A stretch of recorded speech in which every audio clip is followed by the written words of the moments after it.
I need it. I need it. Let's go. The guy.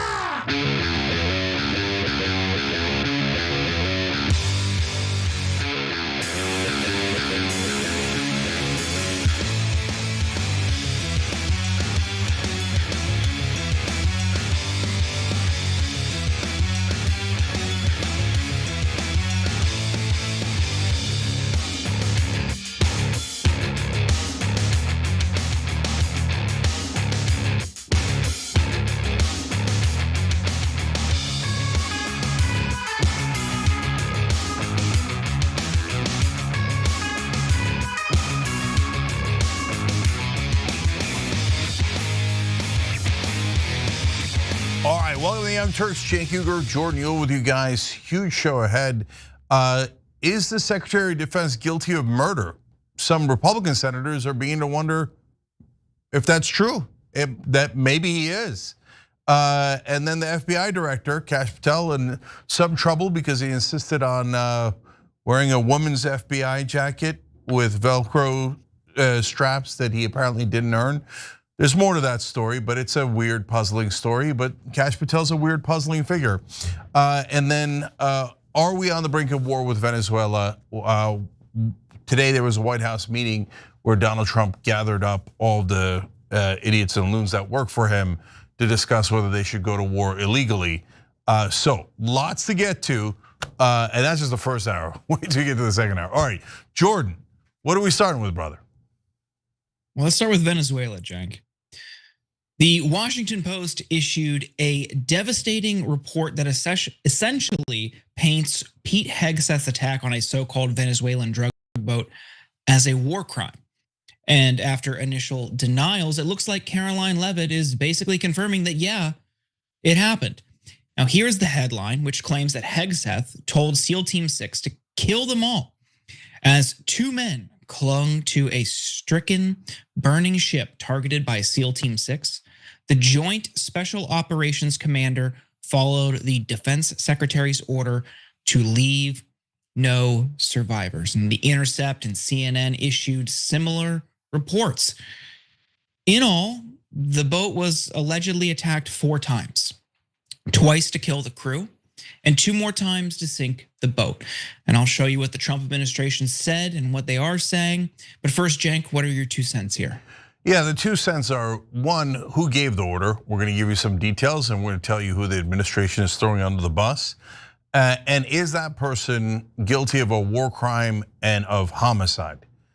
The second question is nearly unarguable. It's definitely murder, and they should be going to prison if there's any justice. I guess that leads to the third question.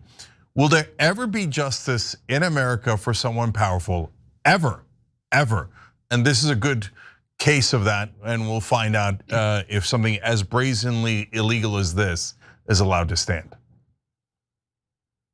Yes, now if it's true, the attack on the survivors would amount to a war crime, according to pretty much every expert that isn't in Trump's pocket. What is Pete Hegseth saying? Well, on his official Secretary of War account, he wrote a very lengthy statement which has all of the standard denials.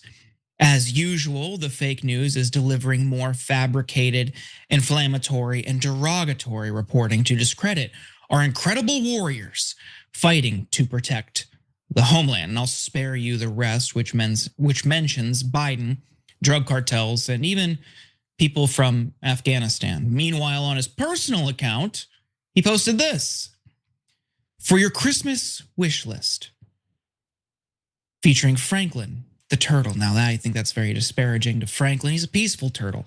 And when asked about it, Trump said this. Take a look. We talked a little bit about the strikes and the controversy around Secretary of Defense Pete Hegseth. I don't know anything about it. He said he did not say that, and I believe him 100%. You don't know if there was. You're talking about the 2 men? The second strike to kill the 2 men. No, he said he didn't do it. He said he never said. Would you be okay with that if he did? He said he didn't do it, so I don't have to make that decision. Trump says he wouldn't have wanted a second strike. Meanwhile, Republican Markwayne Mullin had this response for Dana Bash. If they do find that the defense secretary gave an order to eliminate people who are already injured on a boat, which a lot of legal experts say is illegal. Mark Kelly was just here and he said it's potentially a war crime. Should Pete Hegseth face consequences? Listen, you're once again making assumptions that's not even kind of accurate, I don't believe. All we're doing is talking about an assumption. This hasn't been proven. It hasn't been said it was actually true. And as far as Mark Kelly, what he says, Mark Kelly is saying the most ridiculous things I've ever heard right now. He's encouraging men and women in uniform to question the orders of superior officers. He just got in saying that the president was racist because he doesn't like brown people. Yet I sit in front of you as a Cherokee Indian, and I'm very close friends with the president. Okay. Until this afternoon, the Pentagon spokesperson was the only person who could manage to put a sentence together responding to these bombshell reports, saying the entire narrative is completely false. Ongoing operations to dismantle narco-terrorism and protect the homeland from deadly drugs have been a resounding success. Parnell also said these people just fabricate anonymously sourced stories out of whole cloth. But then, today, White House Press Secretary Caroline Leavitt confirmed that Pete Hegseth authorized Admiral Frank Bradley to carry out the strikes. Take a look. President Trump and Secretary Hegseth have made it clear that presidentially designated narco-terrorist groups are subject to lethal targeting in accordance with the laws of war. With respect to the strikes in question on September 2nd, Secretary Hegseth authorized Admiral Bradley to conduct these kinetic strikes. Admiral Bradley worked well within his authority and the law, directing the engagement to ensure the boat was destroyed and the threat to the United States of America was eliminated. So she's saying that Hegseth generally authorized the strikes, but did not specifically authorize the double tap. However, they're totally okay with the second strike, and the admiral was acting in his authority. Now, 80 have been killed so far. 15,000 troops and over a dozen warships have been deployed over the last few months. Trump issued a statement that the US will be shutting down airspace in Venezuela. Is this a war crime? Will there be consequences? These questions remain. Cenk, what do you think? Yeah, first, quick comment on what Waingro said. And then I'm gonna get back to other Republicans who actually think there should be accountability, which is borderline shocking. That actually is the most shocking part of the story. But first on Senator Waingro, he says, oh, Mark Kelly doing these outrageous things, like saying don't follow an illegal order. You mean like one saying that you should do a double tap and murder injured people and that you're after the first strike? That's an illegal order. It turns out Mark Kelly was, if anything, prescient in doing that video. I thought that video had issues, but my God, does it apply here, right? And so this is the very last place you should be bringing up that video, you moron, Senator Waingro. Oh, duh. I mean, he said we shouldn't follow illegal orders, and then Hegseth gave an illegal order to murder people. You see how wrong Mark Kelly was? No, if anything, you're proving his point beyond a shadow of a doubt. And the fact that there are US senators as pathetically unintelligent and immoral as Wayne Mullen is a great slight on our country, and it bothers me. So, okay, now we're gonna come back to how often these double taps happen, all the different people who should be put away for them in a minute. But let's break down what happened here. So now they have confirmed, as Jordan just told you with the press secretary, confirming there was 2 strikes. Well, there's 4 strikes, but the second strike was to kill all the injured and all the survivors. So now there is no more dispute about that.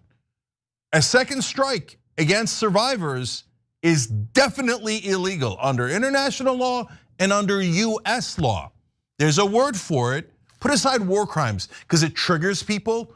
So for a lot of people that are in different parts of the political spectrum, but mainly the right wing, if you say war crimes, they go, hell yeah, all right, we're finally back to being strong. Let's kill people for no reason. No, war crimes is not a good thing. But I put it on the right. To be fair, a lot of the right has now swung around and is complaining about the war crimes that Israel's doing. The number one people in favor of war crimes historically in this country are neocons and Israel First people. We're going to come back to that. Okay, but right now, all of a sudden, everyone's acting like, oh my God, it's a double tap. That's definitely murder. Yes, it is. That's what we've been saying all along. So, all right. So we've established that it's murder. Then they say, okay, it was Admiral Bradley who did it. Okay, so are we going to bring up Admiral Bradley on charges? Because if he really took it upon his own to say, oh, look, guys, there's survivors there. Well, let's, all laws of war say take them as prisoners of war and then deal with them afterwards in legally sanctioned ways. By the way, none of which are great. They don't get roses as prisoners of war, right? So they get, there's plenty of harsh treatment, et cetera, but we follow due process. It's the equivalent of shooting someone in the head after you capture them. Everyone knows that's illegal. Everyone knows that's murder, and that Americans don't do that. So was it Admiral Bradley? Should he be court-martialed and prosecuted for homicide? I would be shocked if it was Admiral Bradley. It was almost certainly Pete Hegseth. But that's my opinion based on all the information I've ever seen about Hegseth, the military, their rules, et cetera. But maybe I'm wrong. That's why we should immediately have a trial to see who murdered those people. Now, okay, now we're gonna of course get to the biggest question of all, which is there ever any accountability in our government for anything, for any law breaking, anything that anyone powerful does? So they say, oh, it's under the authority of Hegseth, and then Bradley does the double tap. Okay, but there is no such authority. So whose fault is it, Hegseth or Bradley? Normally, Jordan, we never get to that question because everyone in Washington is like, murder as long as we do it, war crimes as long as we or our allies do it is perfectly fine. Okay, now wait a minute, is that hyperbole? No, I have dozens of examples. I'll give you two pretty spectacular ones that everybody knows. The Apache helicopter video that Chelsea Manning revealed. So in Iraq, what happened was there's video of it. One of our helicopters shoots at reporters, kills them. Now they say, well, look, it was an honest mistake. We thought their cameras were RPGs or whatever. Okay, so I don't think that they thought that they were RPGs. I've seen the video. It seems like they wanted to murder those journalists, but that's not the conversation we're having. I'm not even talking about that. Then first responders show up in an ambulance and our guys murder them. I mean, that's clearly illegal. No question, murder, homicide, war crime. The only person that was punished was Chelsea Manning for revealing that crime. None of the people who committed that murder got punished. Now over to Israel, where they do this almost every day. There's of course the famous case of Hind Rajab that you'll know about, although again, we've reported on dozens of these. Israel does this all the time. So Hind Rajab is a 6-year-old, her entire car is shot up. Everyone else in her family is dead. They never did anything wrong. Again, we're not talking about that. Israel murders innocent civilians all the time. We're talking about double taps. They tell Israel, hey, there's a 6-year-old in the car. She's alive. We're gonna send an ambulance. Israel says, okay. Then when the ambulance arrives, they murder everyone in the ambulance and they murder the 6-year-old. That's clearly illegal. It's a war crime. We should have ended our funding of Israel that moment. But there's never any consequences. And so all of our entire government bowed down to Israel, saying, murder anyone you like, commit any war crime. Like here's another $31 billion, commit more war crimes. So Jordan, after I say all that, and all of that is abundantly clear and actually inarguable, we're left with the question of why in the world are Republican senators saying that there should be an investigation and we should find out if there was a crime committed here? That's the part that I'm absolutely puzzled by. Yeah, I mean, it seems like this invocation of Admiral Bradley today by Caroline Leavitt looks like if there would be any repercussions, it's going to fall on him. I think that they've just chosen, like, this is our fall guy. Hegseth, delegated his authority to this guy, and this guy did it. Well, he didn't do it, but if he did do it, it was legal to do so. This kind of like tap dance routine they're doing in front of the press now that it's impossible to deny. It's horrific. I mean, we're talking about multiple boats, multiple strikes and multiple boats with 80 killed and zero proof that there were ever drugs on these boats. And they're trying to claim this is self-defense. We'll get into that in the next block and how this might lead to an actual illegal war. But it's just like I don't think we'll see any consequences, Jeng. I think talking about the Chelsea Manning situation is a perfect example. She's the only person that faced any consequences for that situation, for that attack, for that murder. It's a case of mixed priorities or missed priorities here. Every single time. We're going after the leakers. Every department, something bad about our government is shown, they're going after the leakers. They're not going after the people who did it. Time and time again, it's the same story. Yeah, so I just want you guys to know, Senator Roger Wicker from Mississippi, who's a Republican, is criticizing what happened and saying it needs to be investigated. Representative Mike Rogers from Alabama, Representative Mike Turner from Ohio. These are all Republican congressmen and senators saying we should look further into this. Even Trump saying that he wouldn't have authorized the second strike. That's unusual. I never see accountability in Washington. And from the same party? Nah, it's weird. Like if you're new to America of the last 20, 30 years, you have to be thinking, what do you mean it's weird? If somebody commits a crime, aren't they held accountable in America? The answer is a resounding hell no, they're not. If they're among the powerful, they never ever get held accountable. So the fact that his own parties, some are asking for accountability, is what makes this story so strange, because war crimes, unfortunately, are committed by our government and our allies all the time, and usually celebrated, right? So this one is not being celebrated. So maybe it just goes away in a couple of days and everybody just falls back in line and goes, oh yeah, murder's great, double taps are great, we should murder all prisoners of war, either drop a bomb on them or shoot them in the head, yay! That would be normal. If it doesn't go back to that, we'll follow the story and see what happens here. Could it be that someone will be held accountable for the first time in our lives? Less likely, especially for a war crime, especially for murdering someone, I was gonna say on a battlefield, but they're largely fishermen and they're on random boats in the water. So that's who Hegseth is murdering. By the way, Hegseth thinks that he's a tough guy and this is all like a Fox News report or something. Like, then I told them, well, I met everybody on the boat. I'm in a movie, right? I'm the hero. No, first of all, if you're in a movie, you're the villain. You're not the hero. And second of all, this isn't a movie, brother. Those are real people. They have kids and you killed them. That should be super serious. And no, you have absolutely no evidence that they were narco terrorists. None, they've never presented any. And by the way, you should know, why are they doing the double tap? Because the last time they struck a boat and there were survivors and we brought them in, it turned out that they were completely innocent and we had to let them go. So that was embarrassing to the White House. So they didn't want any evidence left over of their war crimes. So they said, don't embarrass us again. Make sure everyone on the boat, guilty or innocent, is murdered. And that's what they just did. So if you're okay with that, okay, you're that type of person. But Americans should not be okay with it. And our politicians are, if they hold them accountable, I will give them a mountain of credit, a mountain.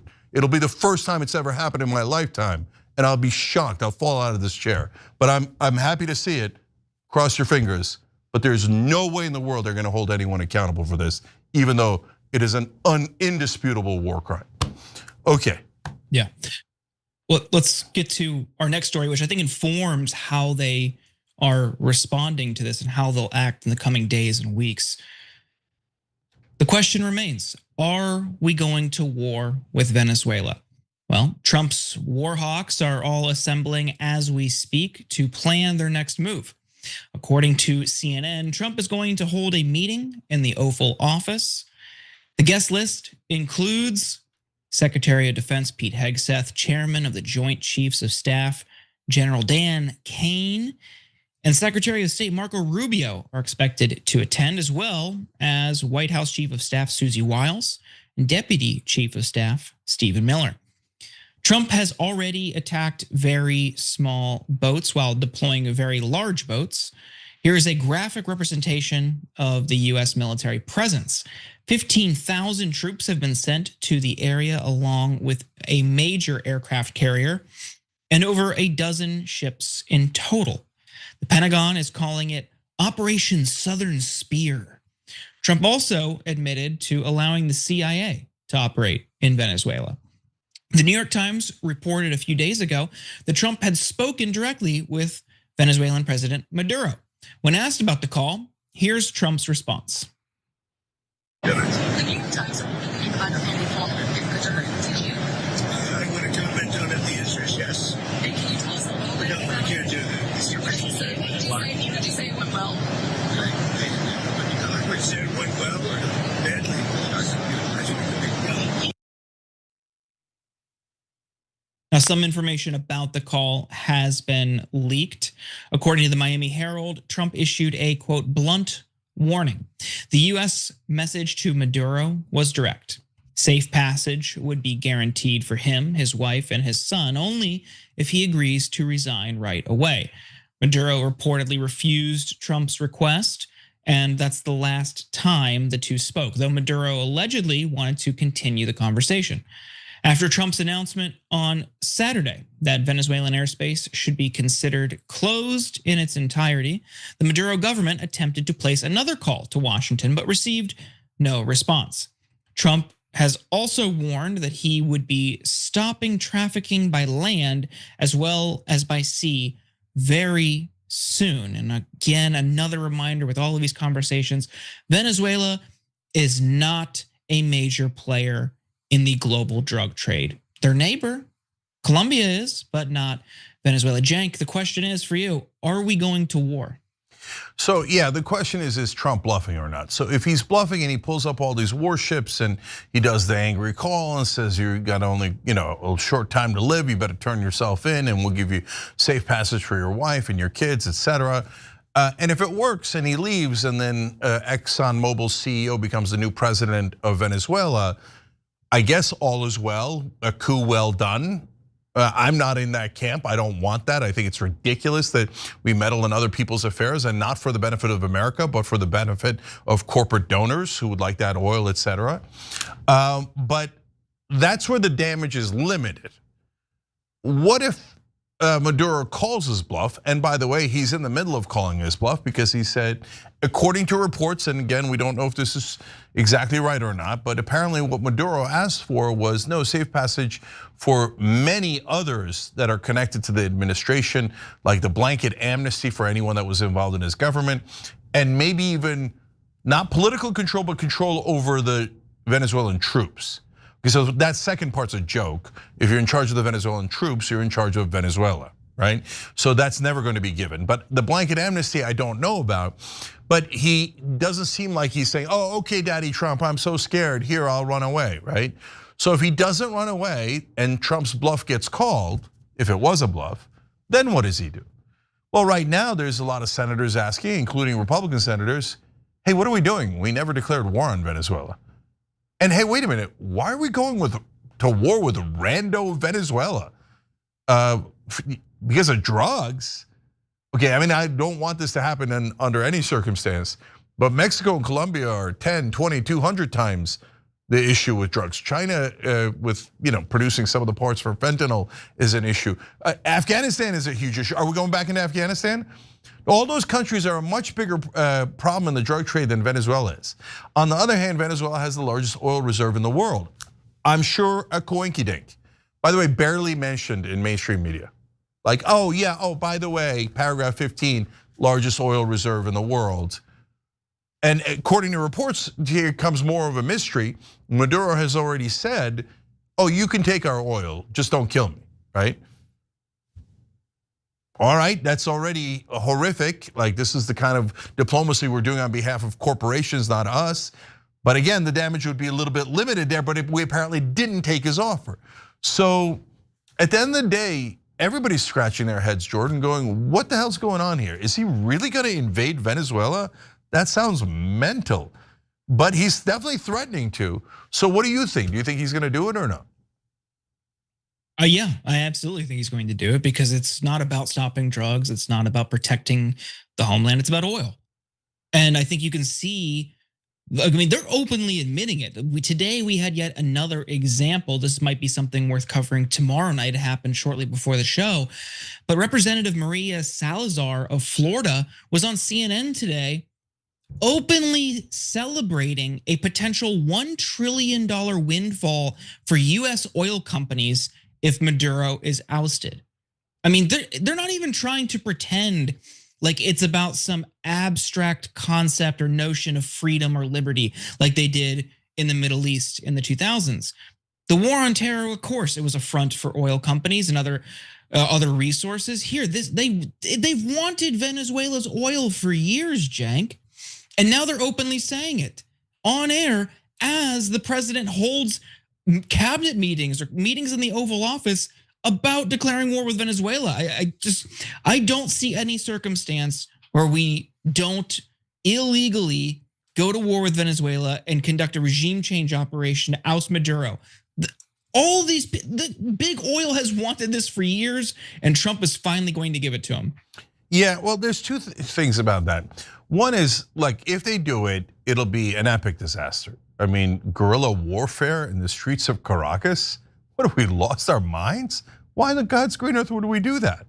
Okay, number two is, wait, we're gonna send in American troops? We always assume no one's ever gonna get killed, right? We're mighty America, our technology is invincible, and we'll just drone them to death, etc.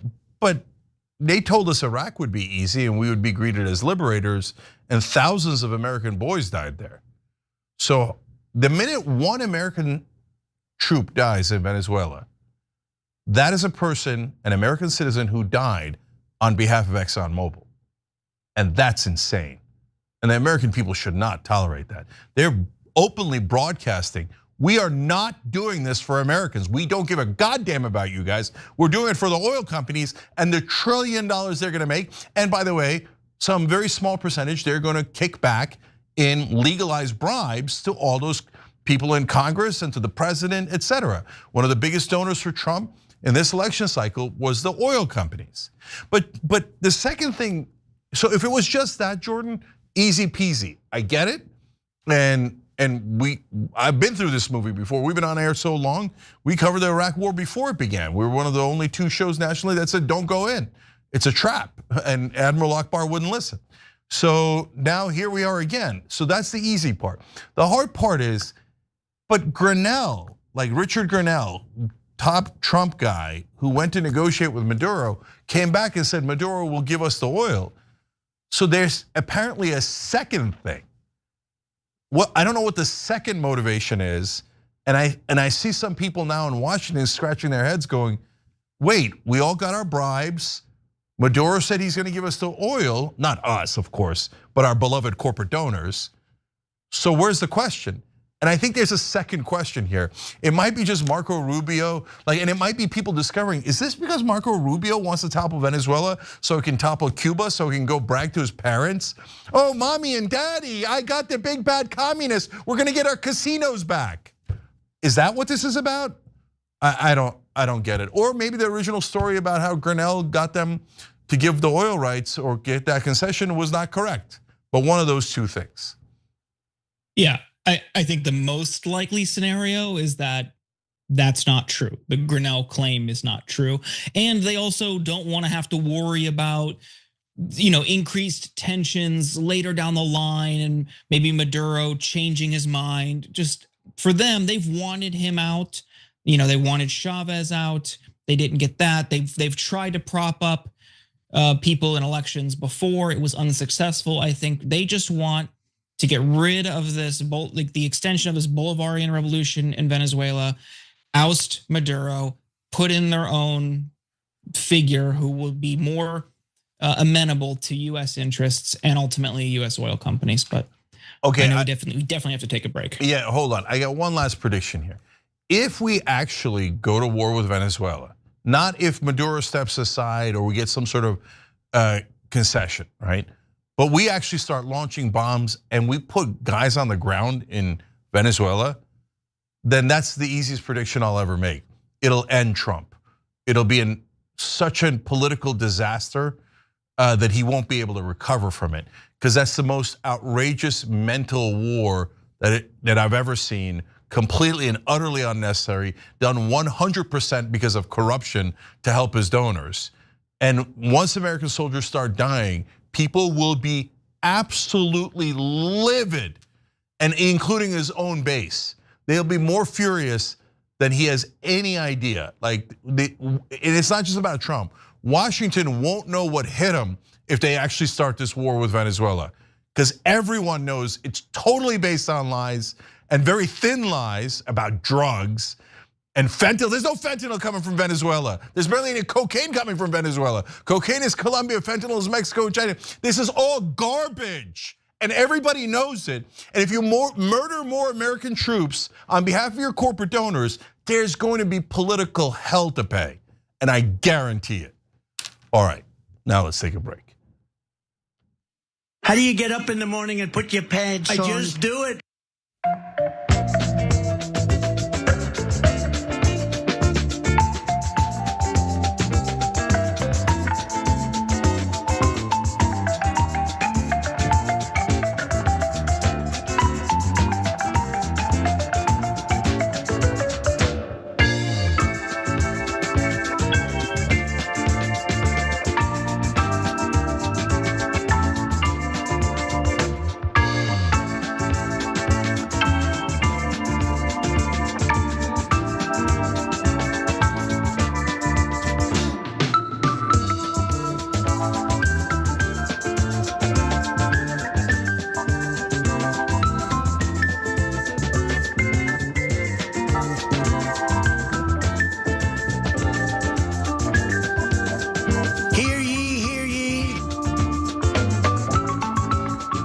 All right, back on TYT. Let's go to Super Chat first. Drew Wilson 4261 says, why would Maduro believe he would get safe passage when we bombed Iran during peace negotiations? And I think the pushback from Republicans is because their base doesn't like it and it's so blatant that it can't be defended. Yeah, those are both good points. So let's see how those play out. Drew, I'll keep that in mind. Mail Poor says, it's a penny for your thoughts, but somehow Cenk has 2 cents. Corruption knows no bounds. Okay, that's funny, but both sayings are real. A penny for your thoughts, or here's my 2 cents. And apparently the people who come up with sayings couldn't make up their mind. Okay, YouTube members, Box says, just remember guys, it's never a war crime the first time. Apparently also not the second time. But Mintman87 says, hopefully this will open up the eyes of the people in our armed services to not do illegal orders, because they will be the fall guy. Yeah, if they make Admiral Bradley the fall guy, nobody's gonna listen to them. And if that's kind of related to the FBI story that's coming up next. When Ketchup Flies writes in, already funny, new Netflix series in the making from Weekend Fox host to the Pentagon to The Hague. Well, one can only hope, but I doubt it. Now on our website, tyt.com, TO1790 says, so much for the peace presidency of Trump.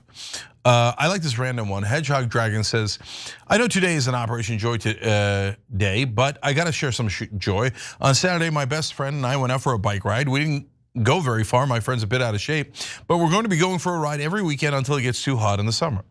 Well, I'd love to hear your joy any day of the week, okay? And I like that you got your best friend out there and that you guys are doing some exercise together. And I love that you're taking it one step at a time. You don't have to rush anything. Yeah, nice little ride for as long as you can. Come back in, do it again next weekend. Perfect. Don't Bork writes in, if there's no accountability, then there's no democracy. We have slid into dictatorship just like a suave guy sliding into a hot girl's DMs. Curious analogy. But we are kind of sliding into that. But brother, on that one, we've been sliding into that for a long, long time. And we haven't held Israel accountable for their war crimes in over 50 years. And so that's partly what's causing everything to devolve, because we're not allowed to have accountability when it comes to one nation. Navinik says, I'm surprised Kash doesn't go to bed in an FBI jacket. We don't know that he doesn't, by the way. Wang Jun says, Hegseth, I never gave those orders. That was Captain Morgan. Okay, that's funny. Moonshine Dragon says, now might be a good time to remind everyone that I was just following orders was rejected as a defense at the Nuremberg trials, just saying. Yes, that's true. I'd rather get the guy who's giving the orders first. Sonic Boom Dragon 23 made a good point on Twitch. This dude thinks he's a movie villain and now is a real villain. I partly read your comment in the middle and that put the villain thought into my head, so thank you for being part of the show.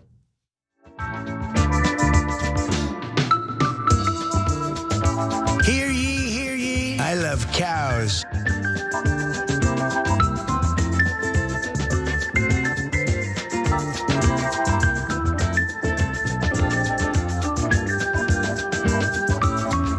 All right, back on TYT, Cenk, Jordan, and Leah Taylor 4149. Leah, great to have you with us.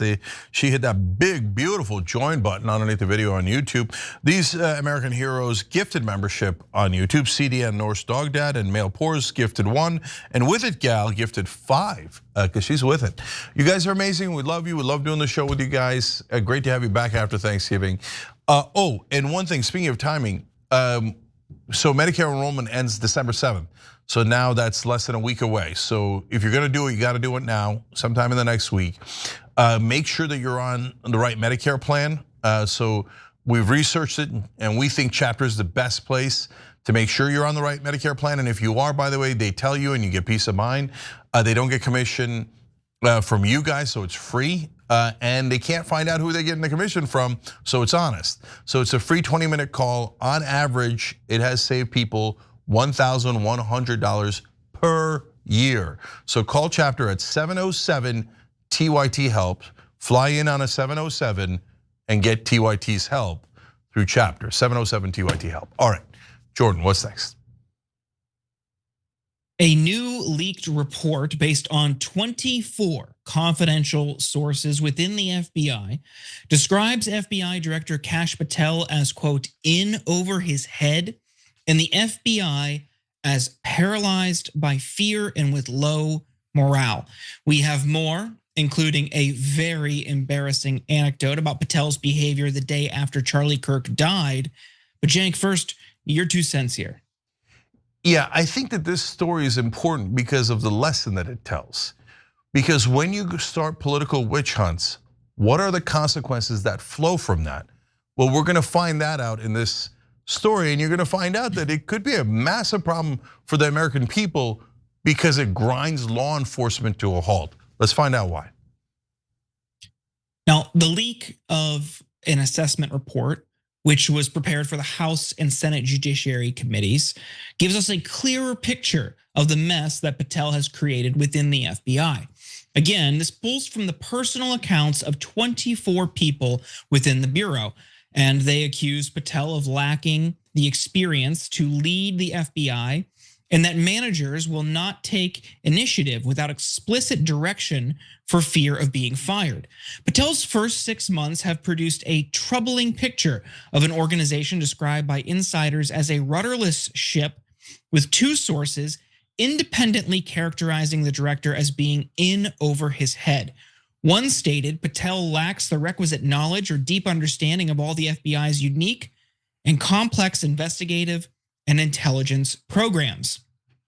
Now, concern began to grow within the Bureau after his nomination due to his comments about the deep state's attacks on Trump during his first term and over January 6th. Both Patel and his deputy director, Dan Bongino, are very active on social media, which also creates a headache for staff. FBI employees reported hearing more about the Bureau's mission from leadership's social media posts than through official internal channels. Now, Patel is also described as being paranoid and distrustful. In one incident, Patel became upset after learning that FBI personnel at Quantico had discussed his request to be issued an FBI firearm. When details leaked, he ordered polygraph examinations to everyone involved to identify who had criticized him. One respected FBI leader in the assessment called the order needlessly punitive. But perhaps the funniest portion about Patel's behavior was the day after Charlie Kirk died. On 11 September, the day after conservative activist Charlie Kirk's assassination, Patel arrived in Provo, Utah, but refused to leave the FBI jet without an appropriate raid jacket. A described highly respected source in the report explained that agents working the Kirk investigation had to stop their work to find a medium-sized jacket for Patel. When a female agent's jacket was delivered, Patel complained about missing Velcro patches on the sleeves and refused to disembark until SWAT team members removed patches from their own uniforms and attached them to the borrowed jacket. The same source confirmed media reports that Patel yelled at the special agent in charge and directed an expletive-laden tirade over perceived blunders in the case. Now that part is confusing. If you remember the reports about Patel's behavior in those hours and days after Charlie Kirk's death, he was widely criticized for posting unverified updates to his Twitter account while having a nice dinner at Rouse on the Upper East Side in New York the day and the evening that Charlie Kirk died. Cenk, what do you think? I think it's a confusing story, and I'll tell you why. So look, if we're just doing a story about how Kash Patel's a clown, okay, that's easy enough and that's evident enough, right? And at this point, a lot of the right wing think he's a clown. Most of the voters think that, right? And by the way, one of the agents, a lot of the agents also talk smack about Dan Bongino, who's deputy there, and one of them called him something of a clown. That's a direct quote, okay? So they have no respect for Kash Patel and Dan Bongino. Okay, so then where's the confusion? Well, so number one, a lot of the people who are cited in this report are actually right-wingers. So remember, these are former and current FBI officials, okay? And so they say, well, they liked how he went after DEI and how they helped to close the border and sent in tougher prosecutors by their estimation. And some of them even said in the report, complained that Kash Patel has not gone after political enemies enough. They're like, we should have gone deeper and harder at the people who politicized the FBI during the Biden administration. I don't think anybody politicized it during the Biden administration. Those are Trump voters. And is the FBI filled with Trump voters? Yes, right? Is that a bad thing? No, it's normal. They vote for Trump, they vote for Clinton, they vote for Biden. That's their business, not our business, okay? So number one, it's important to know these are not like some disgruntled liberals that are taking pot shots at Kash Patel and Dan Bongino. But number two, that's partly why I'm kind of surprised by it. It might be a very, very simple explanation, which is, yeah, we want him to be right wing, but we don't want him to be a right wing clown, right? We don't want him to be worried about which Velcro patch he's going to put on his FBI jacket, et cetera, and do the hard work of the FBI while being right wing. Sure, that's the most likely. Then I'm going to come back to that in a second. And then I saw this part of it in The Guardian. It drew my attention. I was also a little bit perplexed by it. They say, quote, the report also notes concerns from countries closely partnered with the United States. Source in the report indicated that law enforcement and intelligence agencies from allied countries fear the Trump administration, quote, may cause long-term damage to international cooperation. Huh, that's weird. So the Japanese or the Canadians or the Mexicans are complaining that Kash Patel is such a clown that they won't work with us anymore? That doesn't seem likely, but maybe, okay. But to me, so okay, you've got the interesting part of the story where it's the interesting sources that are attacking Kash Patel and Dan Bongino in a way that I wouldn't expect. And number two, and maybe that just all it does is it gives it more credibility. And maybe that's a simple explanation there. The second part of it is the most important part, which is when you do political witch hunts, it freezes everyone in their tracks. Because now the most important part of the story is all the agents going, well, we don't know what to do because if we take any wrong step, he's going to fire us. Oh, you pursued a case. It was about, now fill in details. They didn't say this part. Oh, it was about white collar criminals and you were investigating fraud on Wall Street. Oh, those guys donated Donald Trump. You're fired, right? I don't know. By the way, Trump just pardoned one of the worst drug traffickers in history, just like a couple of days ago. So if you go after drug criminals, are you going to get in trouble and be fired at the FBI? I don't know. If you go after this guy and he's guilty, but he was a Republican or he was an ally of Trump, or you did it, but you did it the wrong. I mean, they're firing everybody for so many insane, ludicrous reasons that all the agents are just, apparently not all of them, but a lot of them are sitting there going, I'm not going to do anything until I am specifically told by Kash Patel to do it, because if I go and do law enforcement and it turns out it's against Trump's interests, I'm going to get fired. So I'm not going to do anything. That's a huge problem. Yeah. Yeah, it's I think reflective of we've seen now over the past couple weeks. We've talked about different U.S. attorneys or different heads of agencies that are just embarrassing. It's a national disgrace that they are in these positions. The way Pam Bondi has handled things like the Epstein files, the way that Nikki Haley has used her position for just like trips, the way Kash Patel uses his jet to fly to see his girlfriend, to provide SWAT team protection. All of these people are there because they love Trump and they support Trump and they are loyal to him. And now we're not even a full year into this, and this is what it looks like. It's only going to get worse if they can withstand another negative news cycle. I mean, we saw last week there were murmurs that they were thinking of ousting Patel. Caroline Leavitt said this is fake news. They were actually meeting in the White House at the same time. Here's a picture of them smiling. But I don't know. It really looks like Patel could be out. This is just another embarrassing story for Patel and the FBI. And if the discontent is from within the Bureau, morale is that low. It's a rudderless ship. He's in over his head.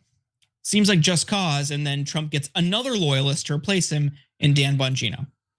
Yeah, and just to remind you of how unqualified all these guys are, Kash Patel has almost no experience that's related to this. That's why he doesn't know what he's doing in the investigations. He doesn't know what he should do first, what he should do as a follow-up. He doesn't know that you're supposed to verify before you start blabbing on social media about whether you got the guy or not. And so remember, his main qualification was that he wrote a children's book about a plot against Donald Trump and how mean all those people against President Trump were. And all the children should know President Trump's the king. It was a plot against the king. So that's the clown that they got to run the FBI. So the least surprising part of the story is everybody in the FBI building screaming to anyone who will listen, he's a clown. Well, you bring a circus into town. Not surprising that the clowns come in next.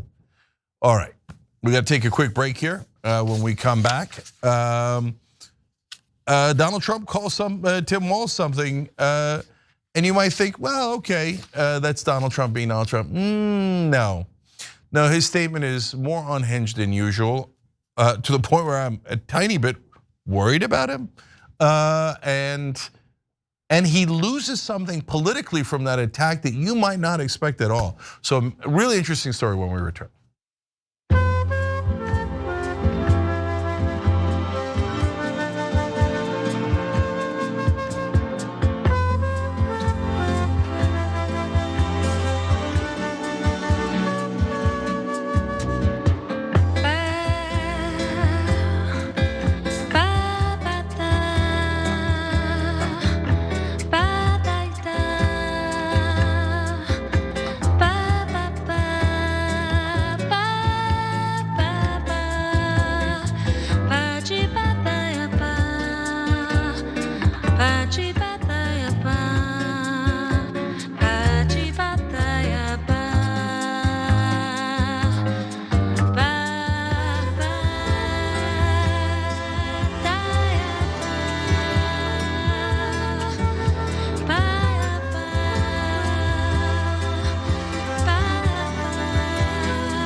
Back during the break here.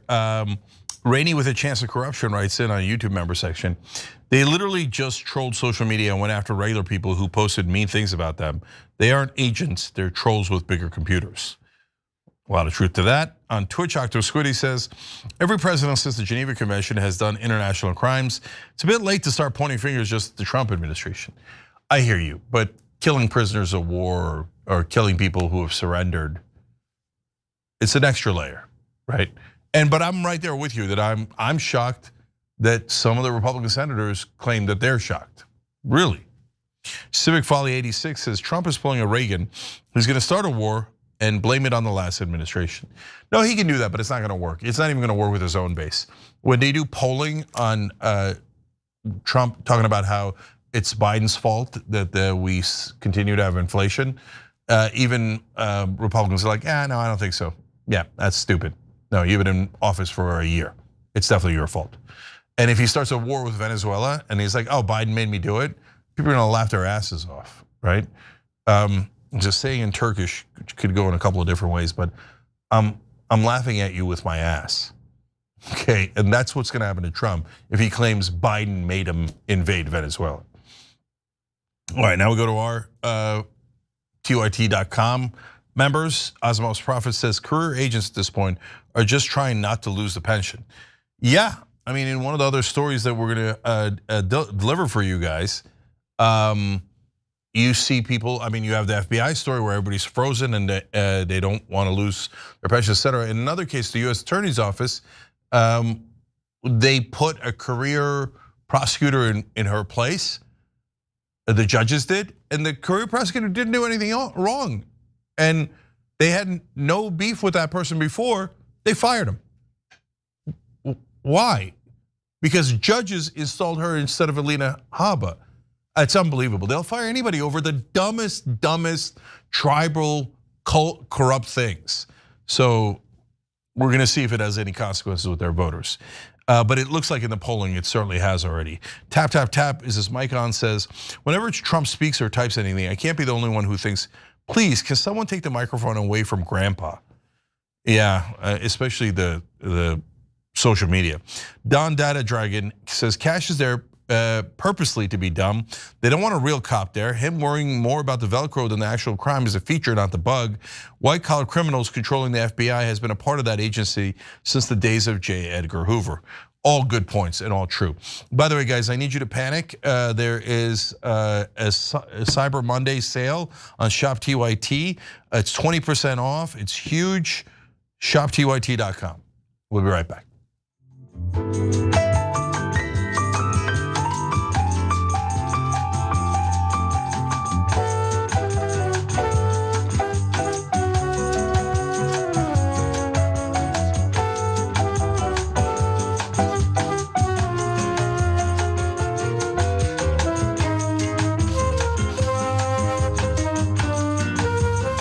All right, back on TYT, Jake and Jordan with you guys. It's Cyber Monday. I'm a newsman. It's my job to report things like that. It's factual. And what does that mean? So number one, it means 20% off of the entire site on shoptyt.com. I need you to go nuts. You might have to put the code thanks, but you might not even have to because it's Cyber Monday. So 20% off the whole site. Check it out, shoptyt.com. Get some criminal gifts there. But also, Noble Mobile, I'll give you a present of saving a lot of money next year, okay? So I just got my money back. So I made over $10, I think around $10.61, because apparently I didn't use that much data, which I'm actually shocked by, because I use plenty of data. So I'm now paying less than $40 for a service that I used to pay a lot of money for. A lot of us are paying in triple digits per month. Right, for Verizon or AT&T, boom, switch to Noble Mobile. Same phone, same number, same contacts, nothing changes except your bill. And your bill's much lower, $50 at most. And as I found out in my first month, mine was under $40 because of the cash back if you don't use max bandwidth. And by the way, it turns out max bandwidth is a lot because I used a lot and I still got a lot of money back. So tyt.com/switch, tyt.com/switch. Go save some money. All right, Jordan. Take a look at this. Well, here we got a guy on Thanksgiving where we spent time with our families, we ate, we played Yahtzee, we cheered for football or whatever. This guy is apparently in a room ranting about everything else. This is not normal behavior. It is not healthy. And presidents throughout time have released a couple things. They've released their tax returns, not Donald Trump, and they've released their medical records, not Donald Trump. And look, the MRI is one thing, but I think what's most concerning about this is, as your viewers out there are listening, has anyone in the history of the world ever have an MRI assigned to them and have no idea what it was for?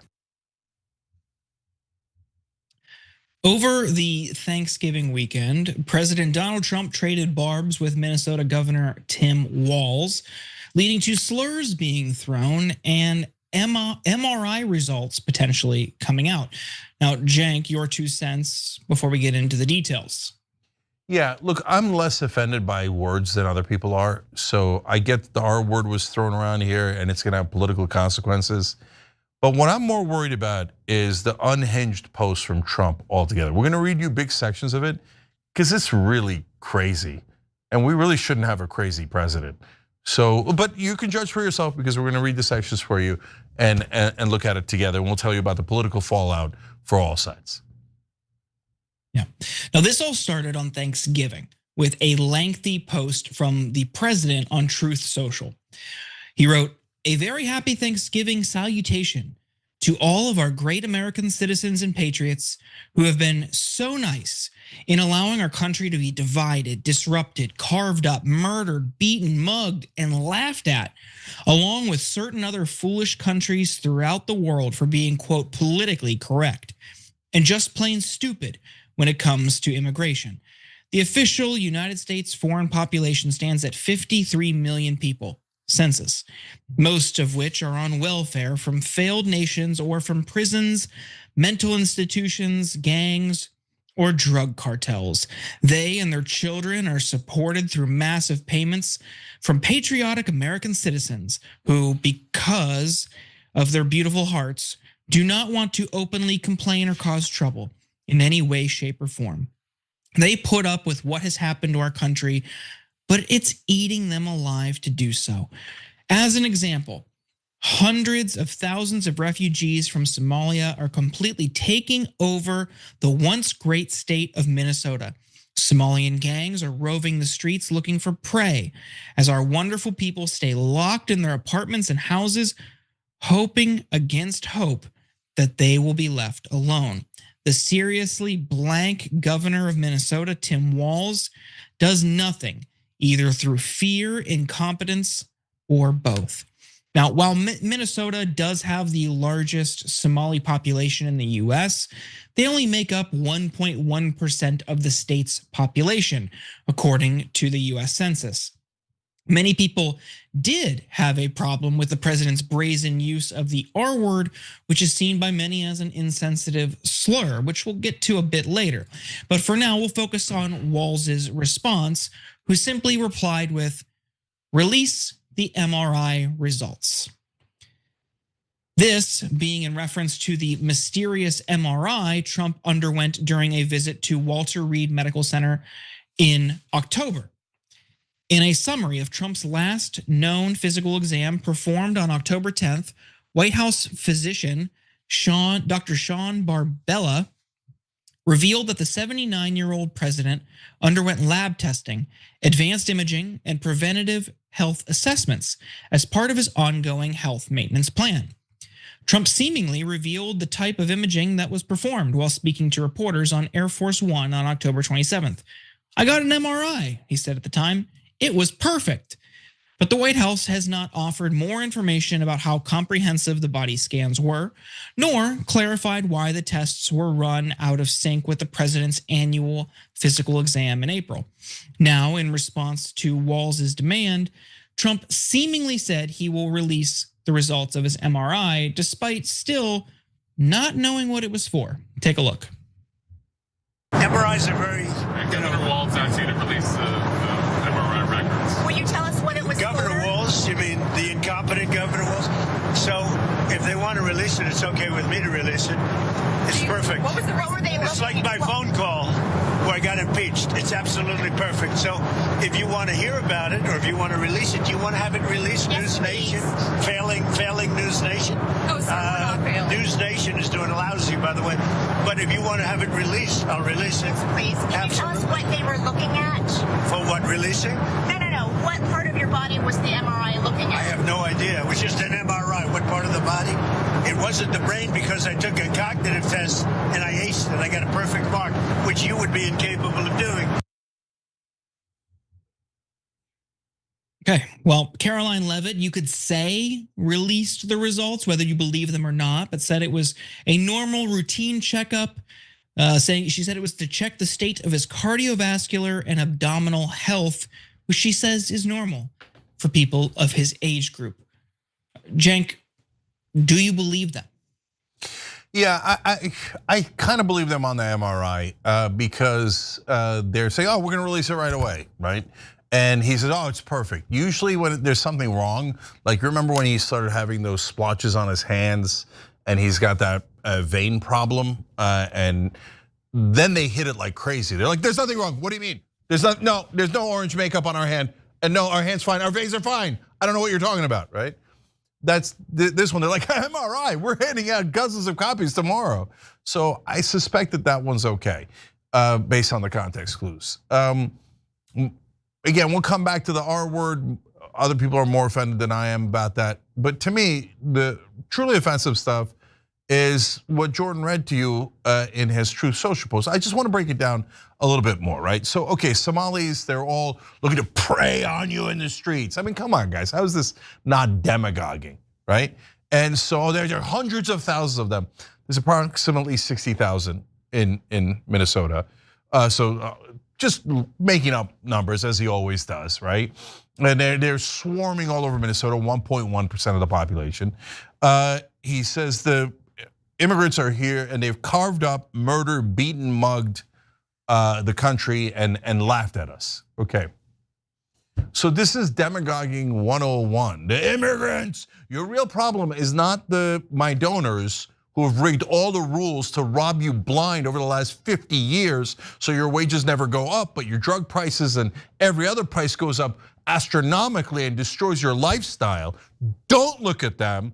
A couple of people just crossed the border with no money at all, no power at all. They're the problem. They're preying on you. They're murdering you and carving you up. It's a classic piece of crap demagoguery that I can't stand, okay? So you got criminals here who are undocumented, kick their ass out. Make sure they serve justice first, maximum security, whatever it needs to be, and then kick them out, no problem. We want to protect our own, Americans first, okay? But when you tell me that perfectly innocent people are going roving around, preying on the natural born citizens of America, and now we move to the 53 million Americans that are born outside this country. Okay, first of all, shocking, because that number is true. It's the only true thing he's ever said, okay? So most of them are on welfare. Preposterous. Of course they're not. Of course not, he made it up. In fact, SNAP is the main way of getting quote unquote welfare, that's food stamps. As undocumented immigrants are not allowed to be on SNAP. And SNAP has the lowest fraud of any government program. So there's no crazy undocumented immigrants all over welfare and taking it, etc. And then you look further, and there's a study that shows that natural born citizens use welfare more than people who were born outside the country. And by the way, people who are born outside the country are not undocumented immigrants. That's what they want you to think. That's the shell game that they're playing. I'm born outside the country. I'm a US citizen, 100% citizen, even if Stephen Miller's wife doesn't think so. Okay, so no, you're not gonna take our citizenship away from us. And no, I'm not gonna let you smear us with a bunch of utter garbage that's totally untrue. Documented immigrants, people like me who came here legally, are by far commit the least amount of crime in the country and collect the least amount of welfare. So Donald Trump is a giant liar who's trying to get you to hate people who are US citizens, that is the overwhelming majority of the 53 million, for his political benefit, so you don't notice his donors, the people who fraudulently give into his meme coin and all of his other BS coins are the ones that are actually robbing you. They're the criminals. They're the actual problem in this country. They're the ones who rig the rules both when Democrats and Republicans are in charge. They're the establishment, and now Trump is among those elites. So he's trying to get you to not notice the elites so that you could just hate your fellow citizen instead. And that's what all this garbage is about. And I care about the substances of that a hell of a lot more than any name he called anybody. Yeah. Now let's turn to the other issue taken with Trump's Thanksgiving post, his issue of the R word, starting with this. Donald Trump insulting me is a badge of honor for me, but I think we all know, as both as an educator for a couple decades and as a parent, using that term is just so damaging. You can use that word, sure, you can use that language, but you shouldn't. Do you stand by that claim of calling Tim Walz? I think there's something wrong with him, absolutely, sure. You don't think that you have a problem with it? You know what? I think there's something wrong with him. In a lengthy Truth Social post Trump made on Thanksgiving, he referred to Minnesota Governor and Vice Presidential hopeful Tim Walz as seriously R-worded. His choice of words was criticized heavily not only by Walz, but also by Republican State Senator Michael Bahacek from Indiana. On Friday, he posted to Facebook, "Many of you have asked my position on redistricting. I have been an unapologetic advocate for people with intellectual disabilities since the birth of my second daughter. Those of you that don't know me or my family might not know that my daughter has Down syndrome. This is not the first time our president has used these insulting and derogatory references, and his choices of words have consequences. I will be voting no on redistricting. Perhaps he can use the next 10 months to convince voters that his policies and behavior deserve a congressional majority." The Trump administration has recently been putting more and more pressure on Republican lawmakers in states to redraw congressional district boundaries to gain Republicans more House seats in the midterms. Indiana legislators are scheduled to weigh such a partisan redistricting measure later in December. But leaders of the state's Senate have cautioned that there is not enough support in the legislative chamber to enact a congressional redistricting plan. Last month, Trump even tried to intimidate any Republicans who went against the redistricting and called for primary challenges to be mounted against them. Now, Cenk, you're seeing one immediate response to this. There will be more. I mean, it's kind of wild to see how him using that word leads to a no vote on something totally different, but essential to key Republican priorities, and it reflects this growing issue of Trump's behavior, his outbursts, causing, a ripple effect in his own party. Yeah, I think that the reason that they're doing it is not because of the statements. In fact, I think I could even prove that within this story. I think that they're speaking out against Trump now finally because he's 24 points underwater, the worst since Richard Nixon. Again, he's back to being deeply, deeply unpopular, and even the Republicans in Congress are beginning to see that, and they're beginning to worry about their own seats if they're seen as too close to Trump. So look, let's first of all, on the bad language that he used. Republican politicians drive me crazy when they do this. I remember there was a Republican from the Midwest, and he came out and said, "Oh my God, I used to be against gay marriage and different kinds of gay rights, but it turns out my son is gay, so now I'm in favor." You know that other people are also human. It doesn't just happen to your son or somebody in your family or yourself. You could actually react with empathy even if it's not someone in your family. And again, this Indiana guy, he doesn't mind all the terrible things that Trump says about other people in the rest of the message, but you use the R word, and my daughter has Down syndrome, so now it personally affects me, now I'm upset, and now I'm not gonna let you do redistricting. Not the way that I would have wished that it would go down, but I'm glad they're not doing the redistricting. The gerrymandering is, I hate it, I can't stand it. It's an attempt at political manipulation, and I'm glad that Trump paid some sort of price for his constant badgering of everyone in a way that is unhinged. And I mean, to me, again, look, let's break down the different transgressions here. So he criticizes Tim Walz, so what? Tim Walz is another politician. He calls him a bad word, some people are upset, etc. Okay, but inside his message, the same message, he said he characterized 53 million foreign-born people inside the country, the great majority of whom are legal US citizens, 100% citizens inside the country, they just happen to be born somewhere else. He characterized them as like roving predators who are gonna butcher you and carve you up. Most of them are US citizens. And he says mentally unhinged things like, oh, other countries are taking people out of their prisons and mental institutions and bringing them to the border and releasing them. That's cuckoo for Cocoa Puffs. Only a lunatic mind would believe that. There's no evidence of that at all. No other country has ever done that. And he just says it. There's never any proof or never even an attempt to prove it. Just, I hate foreigners. Even if they're US citizens, I despise them and I'll make up the most outrageous lies about them. And everybody's like, oh, that's totally fine. Yeah, that's normal demagoguery. Yeah, of course you hate the foreigners. You said something about that affects my daughter. Now I'm really mad. Okay, good, I'm glad you're mad, but the rest of us are also here.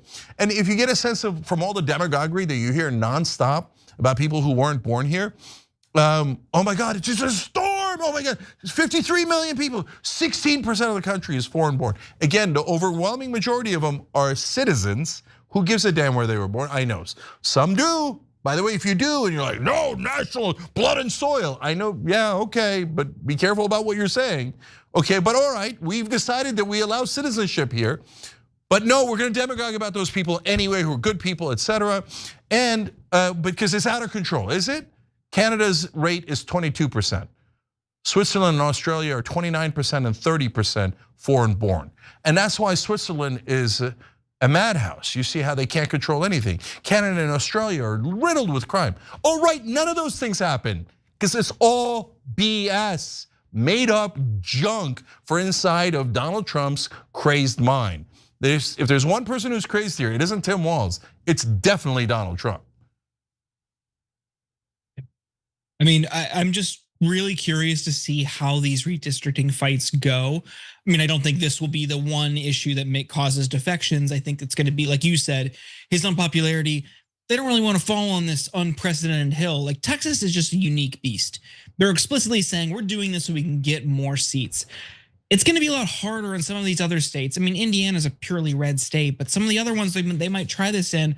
I don't know how successful they're going to be. And this is one thing that was my concern after California understandably did that in response to Texas.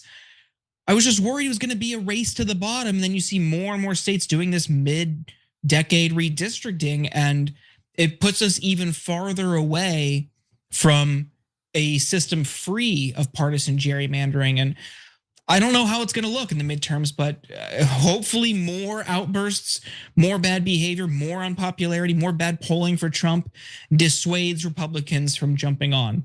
Yeah, look, last two quick things here. Guys, first of all, the real crime here out of all of this stuff is forget the offense that people take. Gerrymandering. That's where the politicians draw their maps in such insane ways so they pick their voters so they have no chance of losing. So we don't get to pick our politicians. The politicians pick the particular voters that they want. Gerrymandering is a crime against democracy and against the American people. We need to wipe it out from blue and red states completely and regain our government. So join me on the program we do it at 8 o'clock Eastern every day. 6 to 8 o'clock is the Young Turks, Monday through Friday. And then at 8 o'clock Eastern on YouTube and everywhere else. We're on almost every platform. And at 8 o'clock Eastern, I do the Revolution because we need to all gather together and upend this crazy system. Because if we have gerrymandering in all the states, our votes are totally useless in those particular seats because they've already been jerry-rigged so that the scummy politician who drew the lines is guaranteed to win. Can't stand it. Lastly, the reason why there's a rebellion, as I told you earlier, it's not close, guys. To give you context, when Donald Trump first came in, he was only at -1, which is a great number for Trump. Historically, he's been, in the first term, even before the elections, in significant minus territory, but he's doing pretty well. And remember, he won all 7 swing states, he won the popular vote, so he's surging coming in. And in under a year, he's down to -24. I don't think people are understanding that that's a catastrophe politically. That's the same kind of catastrophe that Biden was in when all the Democrats buried their head in the sand and were like, oh, he's fine, he's fine. I'm like, -24 is not fine, it's catastrophic. And that's where Trump is right now. And that's why you're seeing some of the early rats beginning to abandon ship. All right, we gotta go. Jordan, thank you, brother, we appreciate it, that was great. And now when we come back, so Donald Trump has pardoned one of the worst drug traffickers in human history. Why on God's green earth did he do that? We'll talk about that when we come back.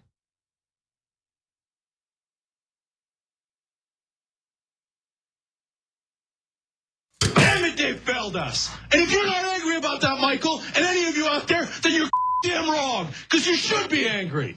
Young Turks. It was genuine. He was mad. Cenk Uygur, known online as one of the Young Turks, isn't afraid to throw some punches. 3, 2, 1, fade up.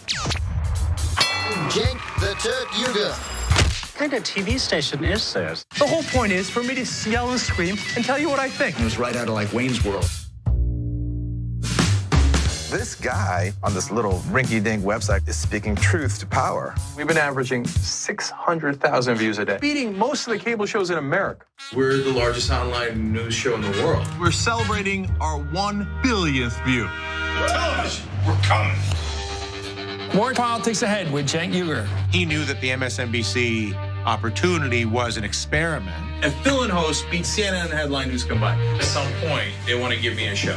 Every single year, that comes out of our paycheck. We put it in, and you're saying we were suckers. When you, as a host, tells someone you're interviewing to shut up, that's going to raise a red flag. That guy needed a tall glass of shut-up juice. If President Obama's doing the wrong thing, I'm not going to tell you that he's doing the right thing so I can, quote, support him. He says to me, "You won't believe the meeting that I just had." The head of MSNBC talked to me. And they want him off the air. Cenk took an incredible risk. We're supposed to challenge the government. That's the role of the media. The Democrats and the Republicans are here to screw you. And who on the air is saying it? I wouldn't have done what he did. That if I'm going to be a talk show host, I should be the biggest talk show host in the country. I don't think anyone else does it better. I don't think anyone's even close. Before you know it, I'll be back on your TV doing a national show. I guarantee it.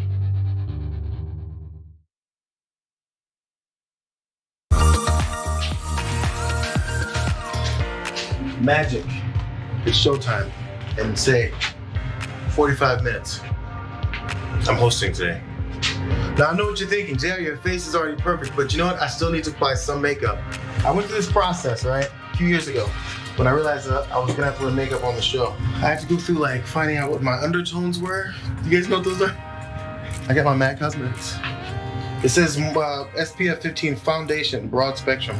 But apparently, what I have is red undertones, and I think pores are not supposed to be seen. I need all these things to be confirmed for me. These sponge things don't work for me. You gotta use your hands. This I did. That's how the magic really happens. So we're gonna go through a tutorial how to make the magic happen from beautiful to beautifuler. Let's go. I've already been moisturized. That's the first thing. But moisturization already happened. We go raw. All hands. Pick up a couple streaks. This is the guy way of putting on makeup. We got dots.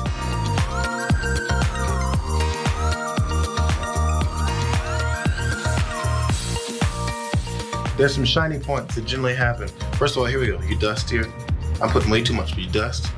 Oh, get the excess off. You don't want chunky powder. There's like a T-zone, I think, right?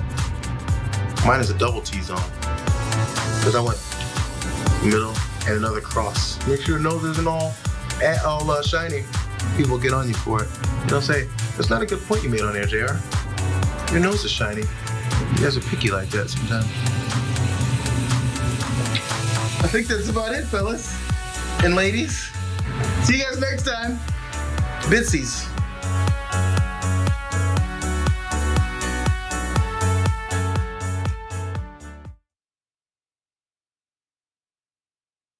Bow chickie wow wow going down.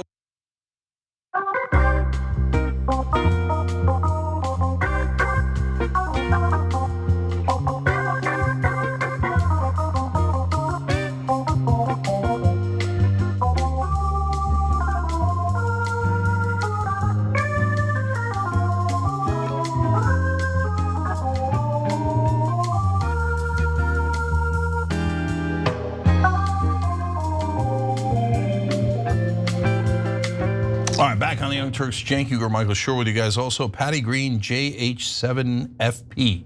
Nice combination of letters. Anyway, Patty, thank you for hitting the join button on YouTube. We appreciate you.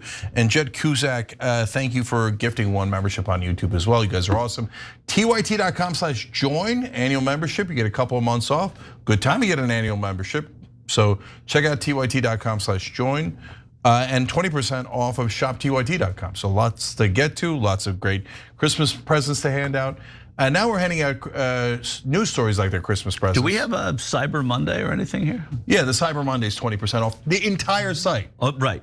That's pretty great. That's pretty. But tomorrow is Giving Tuesday, so after you save your 20%, donate it and buy a membership or something like that, right? Well, I'm not going to stop you. Okay, that's an interesting just idea. Just putting in a word for it. Okay. We ready to get busy? Yeah, let's do it. Okay, all right. Well, take a look then at this president of yours. You've made so clear how you want to keep drugs out of the U.S. Right. Can you explain more about why you would pardon a notorious drug trafficker? Well, I don't know who you're talking about. Which Juan one? Orlando Hernandez. Well, I was asked by Honduras, many of the people of Honduras, they said it was a Biden setup. Everything that goes wrong is a Biden setup. The reporter there was asking the president, why, on the one hand, he is saying that he wants to protect us all from drugs and drug traffickers, and we know what's going on in the Caribbean. On the other hand, he's pardoning the former president of Honduras, Juan Orlando Hernandez, who is currently in prison, serving a 45-year sentence for helping drug traffickers move hundreds of tons of cocaine into the United States. We'll talk about that a little bit, but Cenk, your dos centavos. Got that. Okay, so number one, there's a killer quote in this article about how this guy was basically making fun of Americans and how he was gonna get us all hooked on drugs. So if Obama had let this guy off, or Biden, wow. Okay, so wait till you find out who this guy is. And then, of course, the second question is, why? Why are we letting one of the worst drug traffickers in history off with a pardon? It's insane. So let's try to figure out why. Well, not just, but okay, yeah, we will, but not just that. Imagine if Obama or Biden had let them off. Blame Biden for putting him in jail is the other side of it, right? So it's damned if you do, damned if you don't, right? Yeah, can you imagine if they're like, Biden comes in, he's like, oh, Trump put this terrible drug trafficker in jail. That was so wrong, the poor drug trafficker. I mean, what a terrible guy Trump was. So I released him right away so he could sell more drugs and make more fun of Americans as he does. I mean, people would have taken his political head off, right? So let's see if Trump's under different rules or not, because this is outrageous. Well, I don't think we need this next segment to tell us that Trump is under different rules, but we will go ahead with it anyway. Late last week, the president forecast this on Truth Social, writing this. He said, I will be granting a full and complete pardon to former President Juan Orlando Hernandez, who has been, according to many people that I greatly respect, treated very harshly and unfairly. This cannot be allowed to happen, especially now after Tito Asfura wins the election, when Honduras will be on its way to great political and financial success. Vote, now we're all caps, for Tito Asfura for president, and congratulations to Juan Orlando Hernandez on your upcoming pardon. Hernandez was sentenced to 45 years in prison, as I mentioned last year, for his role in orchestrating not just one thing, but a decades-long drug trafficking conspiracy that not only flooded America with cocaine, but also ravaged his own country of Honduras. Prosecutors said that Mr. Hernandez was key to a scheme that lasted more than 20 years and brought more than 500 tons of cocaine into the United States. As president, Mr. Hernandez told the US officials that he was doing his utmost to stamp out drug trafficking. But prosecutors said his political career had been fueled by drug money as early as 2009, when he was still a lawmaker and vying to lead the Honduran legislature. Hernandez was, somebody who used bribery, and that bribery went all the way with Hernandez. Hernandez directed the police and military to protect smugglers who paid him off, to protect smugglers, and he promised to shield them from extradition to the United States. One accused co-conspirator was killed in a Honduran prison to protect the president, according to those court documents. He used drug money to manipulate the vote in 2 elections, the document said. During his initial run for president in 2013, prosecutors stated that his campaign was partially funded by notorious drug lord El Chapo. who gave him a $1 million bribe. Davis Leonel Rivera Maradiaga, a former leader of a gang called Los Cachiros, who admitted to being involved in the deaths of 78 people, also testified that he had bribed Mr. Hernandez with $250,000 delivered to the president's sister Hilda in exchange for protection. Another witness at his 2021 trial also stated that Hernandez boasted that we are going to stuff the drugs up the gringos' noses and they're never even going to know it. I missed that party, by the way. Even though the country of Honduras celebrated his arrest after he left office in 2022, you'll recall the president just before saying that it's what the people want. The country celebrated his arrest. Trump still believes he's a great guy, and this was all a setup. You've made so clear how you want to keep drugs out of the U.S. Right. Can you explain more about why you would pardon a notorious drug trafficker? Well, I don't know who you're talking about. Which one? Orlando Hernandez. Well, I was asked by Honduras, many of the people of Honduras, they said it was a Biden setup. I don't mean Biden. Look, Biden didn't know he was alive, but it was the people that surround the Resolute desk, surround Biden when he was there, which was about very little time. And the people of Honduras really thought he was set up and it was a terrible thing. He was the president of the country. And they basically said he was a drug dealer because he was the president of the country. And they said it was a Biden administration setup. And I looked at the facts and I agreed with them. What evidence would you share that he was set up and that he wasn't? Well, you take a look. I mean, they could say that you take any country you want. If somebody sells drugs in that country, that doesn't mean you arrest the president and put him in jail for the rest of his life. It's amazing. So just because he was the president, apparently, Hernandez shouldn't be called a drug trafficker, is what Trump says. But he is. But it is okay to call Nicolas Maduro one when there's absolutely no evidence to support that. Is that what the president is telling us? Again, this move completely undermines everything he is carrying out in the Caribbean basin. Now, Senator Tim Kaine of Virginia, the ranking member of the Senate Foreign Relations Subcommittee on the Western Hemisphere, that's a tough business card, called Trump out on that, saying on Face the Nation Sunday that Hernandez was the leader of one of the largest criminal enterprises that has ever been subject to a conviction in U.S. courts. And less than 1 year into his sentence, President Trump is pardoning him, suggesting that President Trump cares nothing about narco trafficking. So, Cenk, there's a lot here, but it is the most blatant, and actually the fact that the most blatant hypocrisy, and the fact that any presidential advisor said, hey, this is a good idea, as we're trying to mount what appears to be a false war with Venezuela. Yeah, there's an obvious culprit here. Let me give you the three potential. Joe Biden. Somehow I didn't make my list of three potential culprits. Okay. But one with a bullet, if you will. So when Trump and the Truth Social post talked about many people that I greatly respect told me to let him go. And then he started talking in the video you just saw about people around the Resolute desk and how they were the wrong guys under Biden, but they're the right guys in his case. And he's basically seems to not know anything about the guy. They told him to pardon him and he thought it was to his advantage to do so. So he did. By the way, first, before I get to the potential culprits, those are the people he respects that he got the advice from. I'm going to give a little bit more detail about this guy. Aided in at least 56 murders that we know of. Dozens of traffickers, drug traffickers, testified during his trial and said, oh yeah, we did all these murders and he knew about it and he aided and abetted it. And by the way, we gave him the money so that he could rise up from an unknown rural congressman in Honduras to the presidency, right? So drug trafficking was not something he did on the side because he had access to power. That's how he rose up to having power in Honduras. And El Chapo apparently gave his brother $1 million bribe. And by the way, all of this stuff was proven in US courts. So there's not really any doubt about it at all, and he was convicted. So no question he did all these things.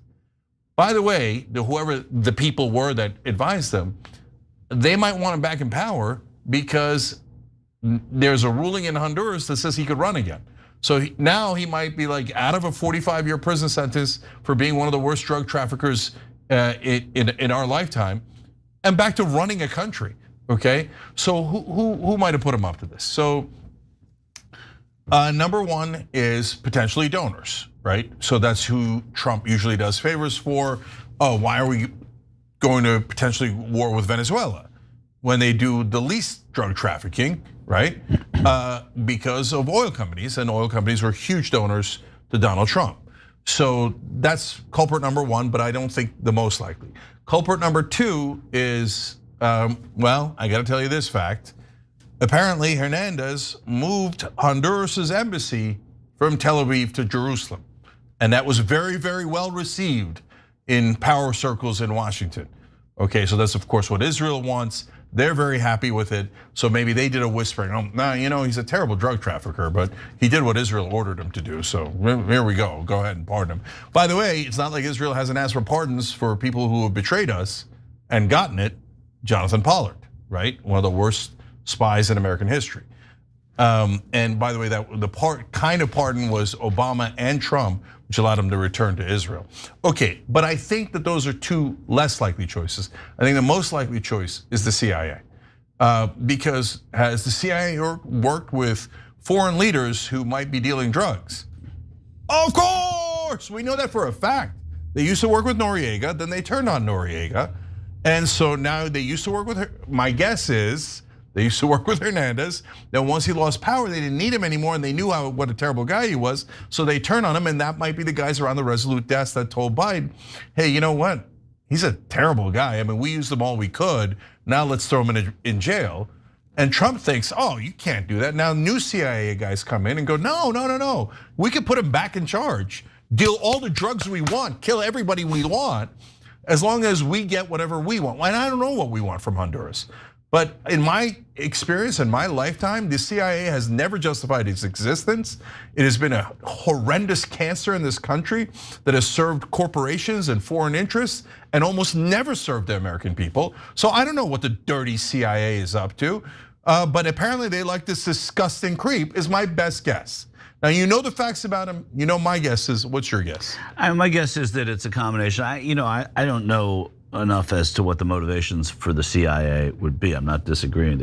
I just don't know, and I didn't think of it. I think Nayib Bukele in El Salvador and trying to sort of have a kind of a uniparty governance in El Salvador, where it's the rich and the influential in Central America, which is what Bukele wants. So he wants regime change in all the countries surrounding El Salvador.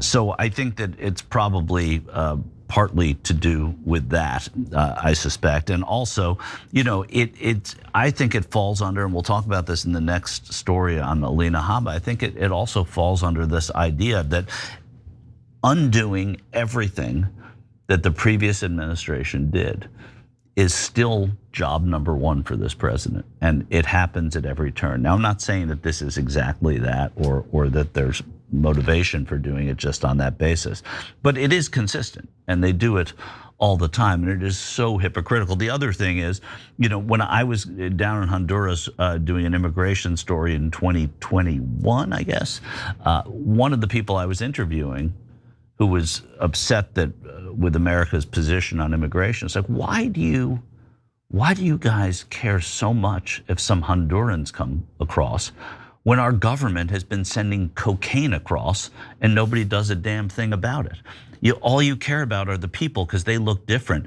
But the drug, the guy said to me, the drug is white, so it's okay. Which I thought was, an amazing thing at that time. And I didn't even know the intricacies of the Hernandez case at that point. But when he said it to me, it made a lot of sense. Okay, well, we don't want people to come over, but we'll be happy to fund any of the drug running that comes over here because it's of national security interest. Yeah, so last two things here. Number one, he also mentioned people from Honduras, he said, that vouch for him. So it could be incredibly wealthy people from Honduras who might also be drug traffickers, by the way, that are promising him at Trump Towers. I don't know. Or he could be lying and there are no people in Honduras. That's totally right. Or it's one guy he met at a party who said, you should get rid of our president. Right, or it could be the president of El Salvador. Yeah. Right? And so could be nobody from Honduras. But whoever it is that told him to release one of the worst drug traffickers in our lifetimes is not the good guys, they're the bad guys.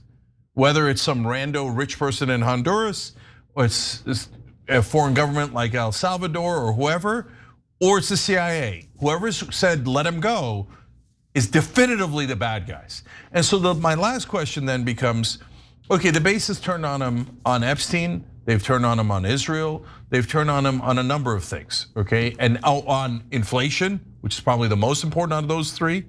So now he's at minus 24 in polling, disastrous shape. The second worst of any president, and the guy who was at negative 36 was Richard Nixon right before he resigned, okay? So now, what I wonder about this, Michael, and I don't know the answer, and I'm not shy about it when I think I know the answer, right?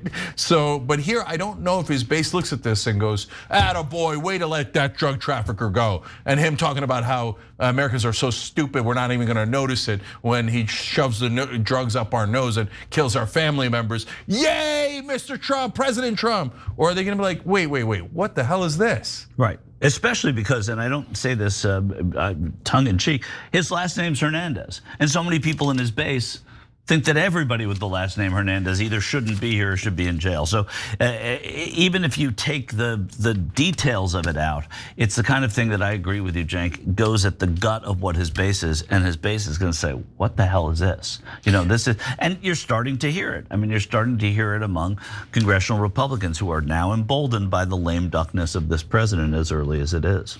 Yeah, maybe there's a third of his base that goes, Hernandez, I'm done with the guy, right? I don't know. His base, not everybody who voted for him, not the party, but his base. Right. But I think that a ton of his base, and the majority of his base, if you just remove this from the guy that Donald Trump pardoned, and you read him this quote saying, we're gonna stuff the drugs up the gringos' noses, and they're never even going to know it, that Trump's base would be furious with that guy, right?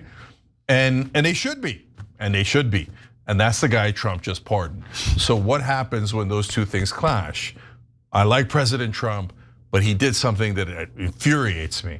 Well, if it gets enough press, maybe we'll find out. Yeah, the elevator music to this, though, remains the fact that he's trying to wage war in Central America, in the Caribbean basin, over the exact same thing that he's freeing a man for. It's unconscionable and really hard to understand politically. Yeah, if you thought he's acting in a way that is in our interest, American voters' interest, this is inexplicable. Yeah. Okay. All right, we'll be right back.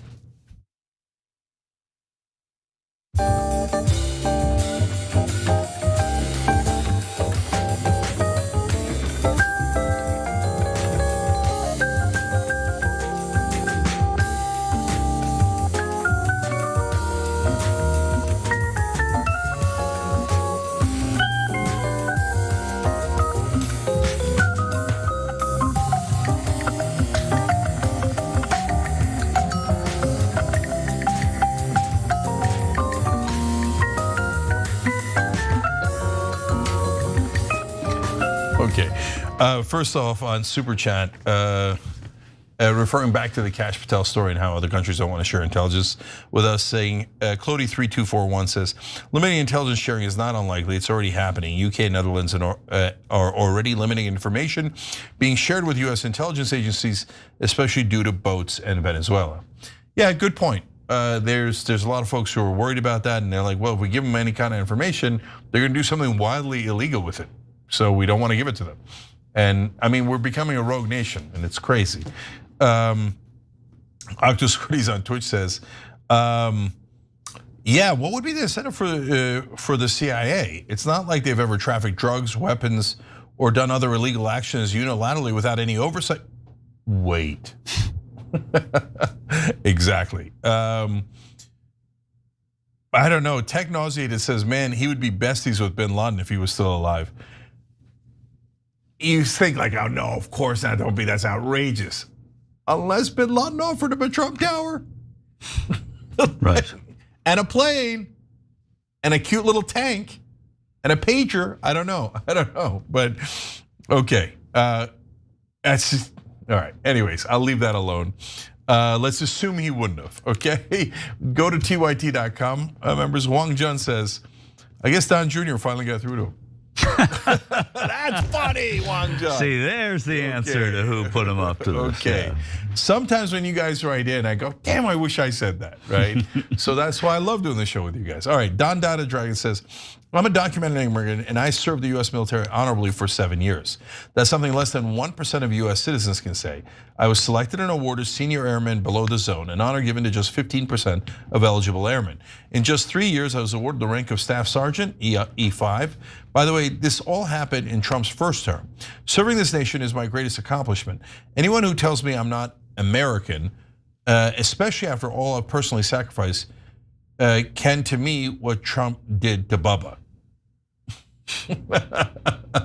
I get that last reference, and you're right. I mean, so this I was going off on Trump, going after people foreign-born. American, 53 million people in the country were foreign-born, and he, I think Don Dada Dragon's from Jamaica, if I remember right. Obviously, I was born in Turkey, and the great majority of those folks are American citizens, right? Yeah. And people like our member here who've served in the military. And he just says, oh, they're all ravaging marauders on welfare and looking to prey on people. And everybody's like, oh yeah, that's normal. That's not normal. That's super, super freaking weird. Just ask Black American veterans who came home from the wars how they were treated when they came home too. The same thing. And in the past, today, for sure. Anyway, great comment. Thanks for sharing. Really appreciate it. Navina says, or you might see a lot of Sharpie edits on the MRI. Okay, another good point and also funny. Tap is this mic on says, immigrants have driver's licenses, pay taxes, own businesses, have children in schools, and have bank loans, credit cards, and pay utilities. By definition, they are documented.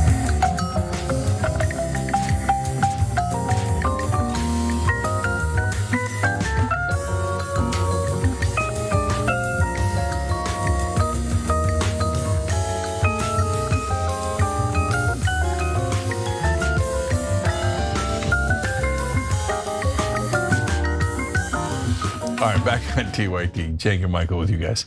You guys are funny. I'm going to read some more of your comments during the next social break, so hang around for that. Michael, what's next? I got bad news, Jake. Bad news for the Trump administration. Alina Habba, who you'll remember as Trump's former personal lawyer and attorney for Attorney General for New Jersey, has been disqualified from serving as the top federal prosecutor in that state, meaning Habba's appointment, it's unlawful, and thus her time serving as the top Fed prosecutor was just her playing pretend. Cenk, your 2 cents before you get into the Alina Habba details and how she's been disqualified as U.S. attorney. Yeah, look, I think this is a great story. I think it's a really important story. Why? It turns out there's still laws in this country, and you kind of have to abide by them. So what did they do wrong here? What did the judges do? And will Trump listen to them? And why he kind of has to. So all of this is very interesting, not just for this particular story, and not just a Alina Habba can't be the US attorney. But there's really important parts of this story about whether they're going to cross the Rubicon or not. Yeah, and also how revelatory it is about the way that this administration tries to play the system and use and go around back channels to get done what's in their political agenda and how they address their political enemies. There are numerous issues with how Alina Habba was appointed and overstayed her welcome. Earlier this year in August, U.S. District Judge Matthew W. Brand ruled on those issues in a 77-page ruling. Here's part of it. The executive branch has perpetuated Alina Habba's appointment to act as the United States Attorney for the District of New Jersey through a novel series of legal and personnel moves. Now, you gotta follow this. Alina Habba was sworn in on March 28th, but interim appointments are capped at 120 days. Trump nominated her to be the permanent U.S. attorney on June 30, but the Senate did not act. On July 22nd, judges of the U.S. District Court of New Jersey invoked their statutory power to appoint a new U.S. attorney, Habba's deputy. So they did the old switcheroo here. Follow. Attorney General Pam Bondi fired Habba's successor and appointed Habba as, quote, special attorney to the Attorney General, and then named her to the open deputy spot, which allowed her to become the acting U.S. attorney. I mean, this is just manipulating the rules. U.S. District Judge Matthew W. Brand continued, faced with the question of whether Ms. Habba is lawfully performing the functions and duties of the Office of the United States Attorney for the District of New Jersey, I conclude that she is not.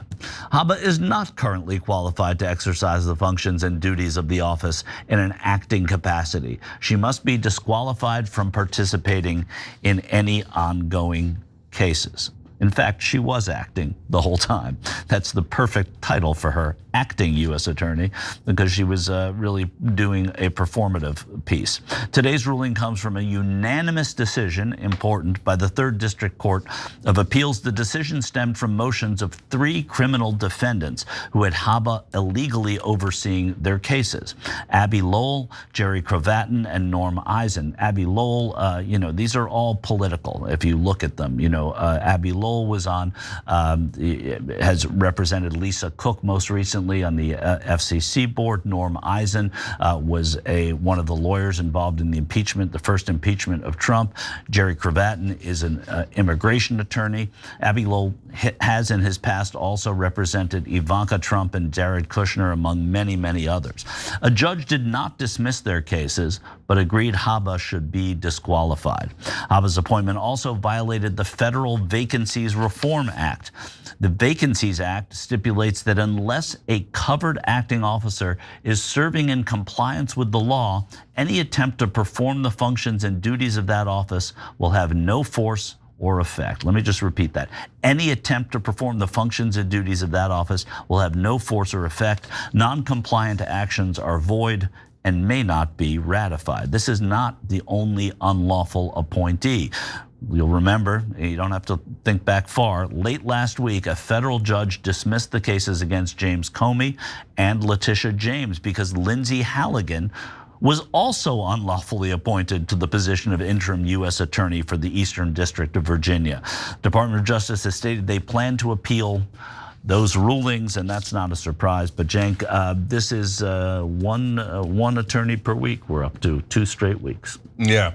So her deputy that they put in place of her, the judges actually in a case said, look, we don't want to jeopardize these actual cases because they're dangerous, because some of them could be dangerous criminals, right, that we're trying here.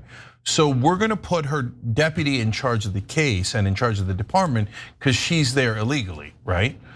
And the Trump administration got mad at that and fired the deputy. But she didn't do anything wrong. Right. I mean, for all we know, she might have been a huge Trump supporter. She was assigned to those cases by the judges. They're like, who cares? Out of infinite pettiness, we fire you. So it's, I guess, the reverse of that song, I shot the sheriff, but not the deputy. Have you been sitting on that all day? No, okay. I thought of it a minute ago, so I was sitting on it for a minute. Okay. Okay, so, now to the heart of the case. Look, having someone to serve past 120 days, is that the worst transgression that Trump has done? No, not close, right?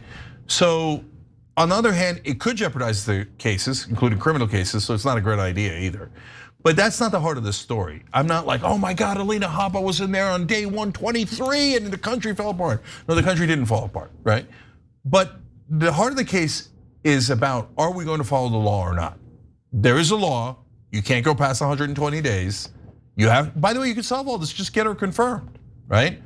And then that'll be, but the problem is the 2 senators from New Jersey say, no, she's a bit of a loon and we're not going to participate in that, right? And so then that dooms her in the Senate. Okay, then find someone else. We have laws, and this is the judges basically saying, brother, I don't get it. Are you gonna follow the law or not? Because this is not an unclear law and you're brazenly violating it. And so we're just not gonna let you do it. And that is exactly the role of the judiciary. And then there are 2 other little things about this which are interesting to me. One is he always says, I appoint the best people, right? She was his personal lawyer. All he did was lose cases.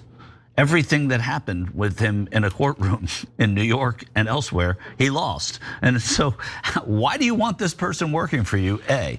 B, there's something in the Trump mentality, in the Trump world mentality here, where they look for loopholes, right? So we hear people saying, oh, what's gonna happen is Vance is gonna run, he's gonna make Trump his vice president, then Vance is gonna resign. We all laugh at that. We think, oh, there's no way that could happen. There's no way that. That's basically the model for what this is, right? It's the deputy and put the deputy in there, the deputy steps down. This is the acting person. It's like Putin and Medvedev were years ago when Medvedev won the presidency, but then Putin came back.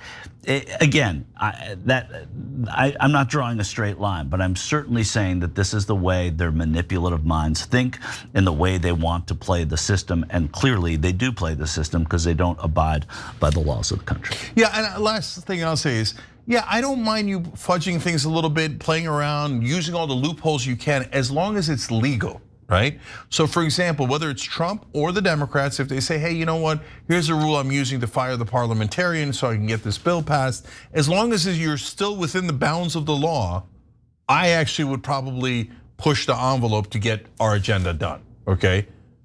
But once you're beyond the law, no, it's a hard no, otherwise we don't have laws anymore. Right, as Trump would say, then we don't have a country anymore. But there's something, but Cenk, there's something consistently manipulative about it when you do it as a matter of course, even if you're within the law, and that's how you're going to play the entire time. I mean, there's the spirit of the game too, right? I mean, yeah. See, that's where you and I might disagree a little bit. I want to push as hard as I can with an agenda, and I game respects game. I don't mind them doing that, but once you're outside the law, then we can't have it. Otherwise, everything's going to fall apart. So no, and the judges are absolutely right here. Get back to within the law. 3 of them, unanimously, they're right. And 2 of them are appointed by Republican presidents. All right, we're gonna take a quick break. We'll be right back.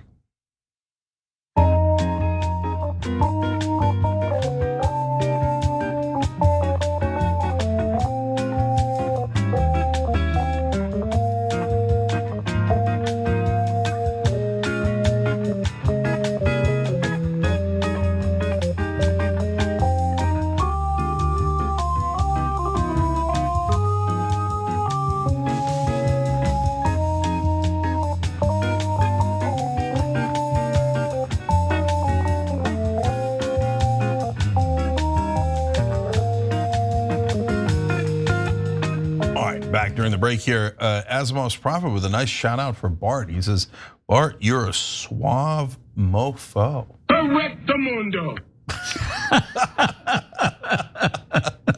Suave indeed. Okay. And smooth. Grok the Vote wrote in about the MRI as well. I worked for a radiology company for 20 years and I call BS on the MRI cover story. MRI scans are almost never used for routine screening. Only ones I can think of are breast MRI or head MRA, and those are for screening with immediate family history of breast cancer or cerebral aneurysm. Screening MRI for coronary or abdominal health, not a thing. Interesting. Yeah, that matches my experience. First of all, you're gonna know a lot better than me. You worked 20 years in radiology, right? But yeah, you're right. There's no random MRIs, or almost none. And I'm pretty sure he doesn't have breast cancer. Pretty sure.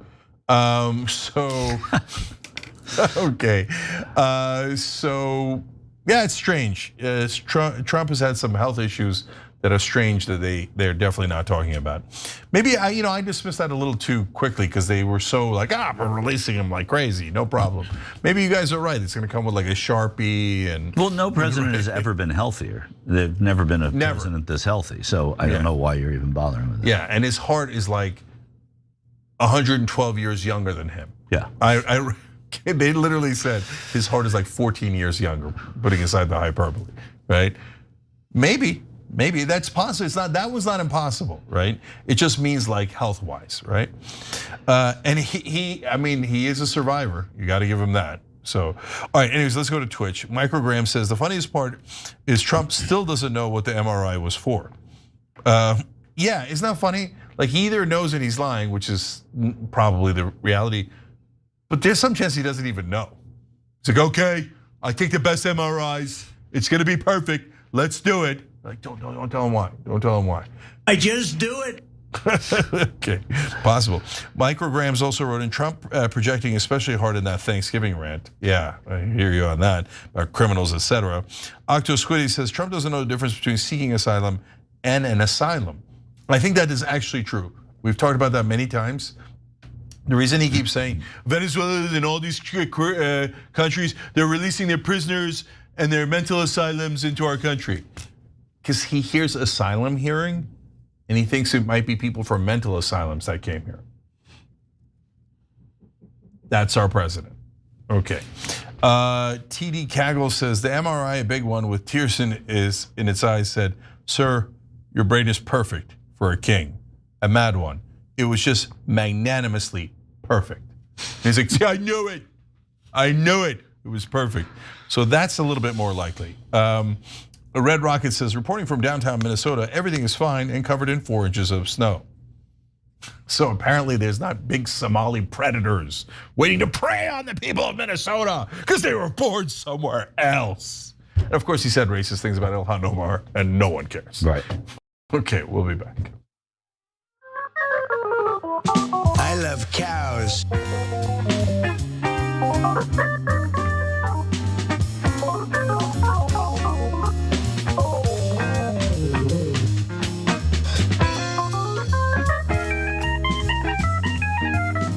All right, back on TYT Cenk and Michael. Last story. Yeah, how about a little bit of comedy? Let's laugh. Secretary Sean Duffy urges travelers to dress up and be in a good mood. Hey, Sean, f*** you. Hey, f*** you. By the way, shut the f*** up. How about you get the planes in the f*** sky, you scumbag, and shut the f*** up. Yeah, Tim Dillon not too pleased with Transportation Secretary Sean Duffy. The comedian was responding to this statement from the former congressman and current Transportation Secretary. We have to think about how do we do a better job? How do we, maintain maybe some of that frustration we have as we travel this Thanksgiving season? I think, again, I call this just maybe dressing with some respect. Whether it's a pair of jeans and a decent shirt, I would encourage people to maybe dress a little better, which encourages us to maybe behave a little better. Let's try not to wear slippers and pajamas as we come to the airport. I think that's positive. And here is the rest. I can't wait to talk about this. Here's the rest of what Tim Dillon had to say. How about you get the planes in the sky, you scumbag, and shut the up. I'm sick of being lectured by this government that knows nothing about what's actually happening out there, okay? The whole entire experience of travel has become an unending hell. Everybody is understaffed. There are delays at all the major airports. The airports are old. They've fallen into disrepair. The planes are old. The pilots are underpaid. People dress up like they're going to bed when they fly. You don't even have a tie on, you scumbag. Why would I dress up when the plane doesn't take off? Why isn't everyone dressed up on the Southwest flight? Because everyone's f***ed. Hey, Sean, their lives suck. That's why they can't dress up. They're going to identify the body of their daughter. That's why they're taking that flight, Sean. Maybe they don't want to put on a nice holiday sweater. They're going to identify to see if the body in the lake is their daughter. And they don't have a lot of money, so they're on Frontier Airlines. Well then, so Cenk, there's a lot to break down there in a very little bit of time, but I'd love to hear what you think of this. Yeah, so look, I noticed that a while back too. When I was a kid, people would get dressed up and suits and the whole thing. And I remember the year where we decided that we weren't going to dress up. When we were going on a 14, 18-hour trip to Turkey, right? And I was like, yes! And now Sean Duffy's trying to redo that and bring that back. No, look, guys, don't punch each other in the face on a plane. Easy, right? That's really the message we need to deliver. But otherwise, I'm with Tim Dillon. What do you think? No, I sense it. I'm more hesitantly with Sean Duffy than I am Tim Dillon, but I get both of their cases. I fly a lot, you fly a lot. The guy with the flip-flops and the shorts who's putting his feet up on the seat and the decorum decline in the sky is noticeable. It's palpable. Yeah, but two things can be true at the same time. You're right. I've told a story on Old School that Michael and I do together. If you're a member, you get that whenever you want. It's a great reason to be a member. tyt.com/join. We've told a million airplane stories, but one of them was about this Chinese guy who was sitting next to me across the aisle. Gets on the plane, takes off his shoes, then takes off his socks and starts waving them around, and then the whole thing with no socks. And then he climbed over us when the plane was deplaning, when we were deplaning. And then we get out, this is a long story, the short version, get out, and he's sitting right there. He didn't have to climb over anyone. He just did it because he's like, whatever, who cares, right? So yes, you're right. Maybe we dial back in decorum a little bit. Well, I think a lot, but I don't think it's up to the transportation secretary. It's up to teachers and parents and friends, and that's who it's up to. And we don't need to hear from Big Brother that we've got to wear a sport coat on the plane, right? I mean, that's what I'm saying. Yeah, I totally hear you. So, but dress nicer. Yeah, let's leave the socks on. Yeah. Let's leave the socks on. And keep the feet down. Yeah. Especially if there's nothing on them. But overall, of course, Tim's making the best point, which is you don't know those folks' circumstances. And what you do know, and what you should know, and what you should concentrate on is making sure the planes are okay. Because they keep falling out of the sky. Well, except that they don't keep falling out of the sky. Okay. But yeah, that's a different, a couple of Boeings fell out of the sky. Nothing is safer than flying a commercial airline in the United States. Okay, but in the beginning of his term, we had a couple of FAA significant issues because of air traffic control. We fired a lot of air traffic control guys. There's no question. Which made it way, way, way harder, and that's the danger. Yes, and we wear pajamas to the airport because we might have to sleep there because the plane we might be missing a connection and not be able to fly. There are valid points in what Tim is saying. I'm just saying, in general, look nicer. I mean, look, sometimes you got to ask, where's the plane? Right. And sometimes they bring it to you. Boss. That's also true. Yeah. All right, anyways, everybody cool it. Don't hit each other. And Sean, worry about air traffic control, okay? All right, guys, thank you, Michael, appreciate it. We're gonna come back. You know how we were chasing down a bunch of things in the Revolution show? And well, we've got a conclusion on one of them, and I think you're gonna love it. So stay right here.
revolution. So this is a show where we try to get folks to understand the problems in their government and try to fix it, and bring together the left, the right, the middle, everyone to tackle the issues as we see them. And one of the things that we decided that we were gonna follow up on was the case of Mohammed Ibrahim. Who is he? He's a 16-year-old American kid that was in an Israeli prison. And he was charged with throwing rocks, and one of the rocks thrown by a group of people landed on the windshield of a car. And they said, so since he was in that group, meaning they don't really know if he's the one who threw the rock at all, he might have just looked at other people throwing rocks, and that was good enough. He's going to prison, and he was put in some of the most notorious prisons, the Megiddo prison and the Offer prison, and then he got sick. We're going to tell you all about that. And we talked to his uncle before, Zeyad Kadur, and what we were trying to do is put together a campaign to get him released. I mean, he's a US citizen. He should be in Florida enjoying Dairy Queen and his studies, and Israel wouldn't release him. So we did a pressure campaign, trying to pressure Marco Rubio, among others, to make sure that this American kid was brought home and that we care about our own citizens. It's the bare minimum you could ask as an American, right? So we have an update for you guys on that, and we brought Zeyad Kadur back. Welcome to the show, brother. Thank you for having us back. Yeah, no problem. So I hear you have a development. Yeah, a big one. Okay, so what happens, Zeyad? On Thanksgiving Day, Mohammed had a court hearing, and he was released on Thursday.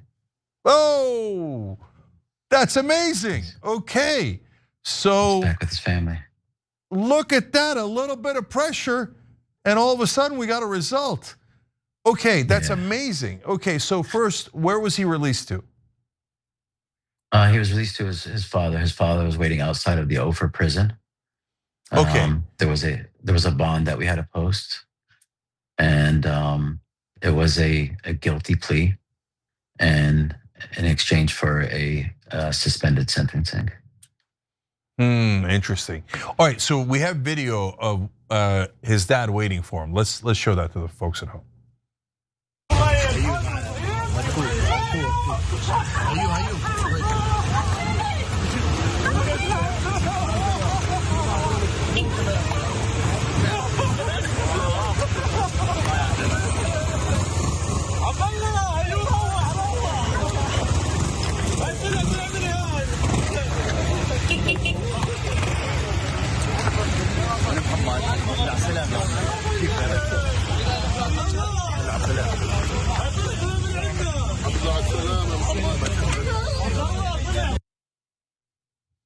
Okay, that was emotional. I teared up a little bit there. Okay, I want to show you a picture of what Mohammed looked like before he went to Israeli prison and afterwards.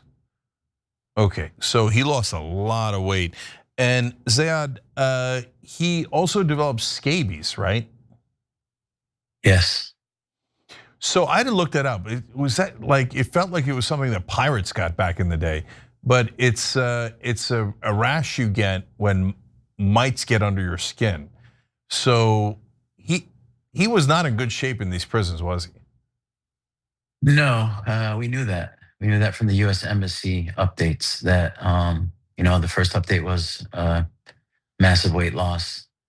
The second update was more weight loss, scabies on his leg. And then, we heard things like low BMI, scabies on the rest of his body. And they were requesting treatment, and they were requesting medical for him.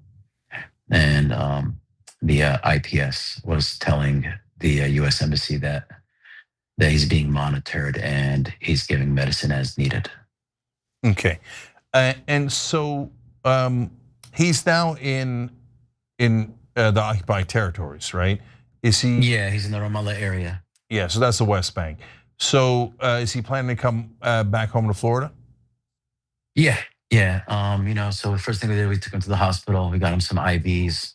We did some blood work. They did a couple ultrasounds. They checked out his liver, his kidney function, his things like that. He still has the scabies. The scabies is contagious, and to try and get that under control, they gave him like different ointments for it.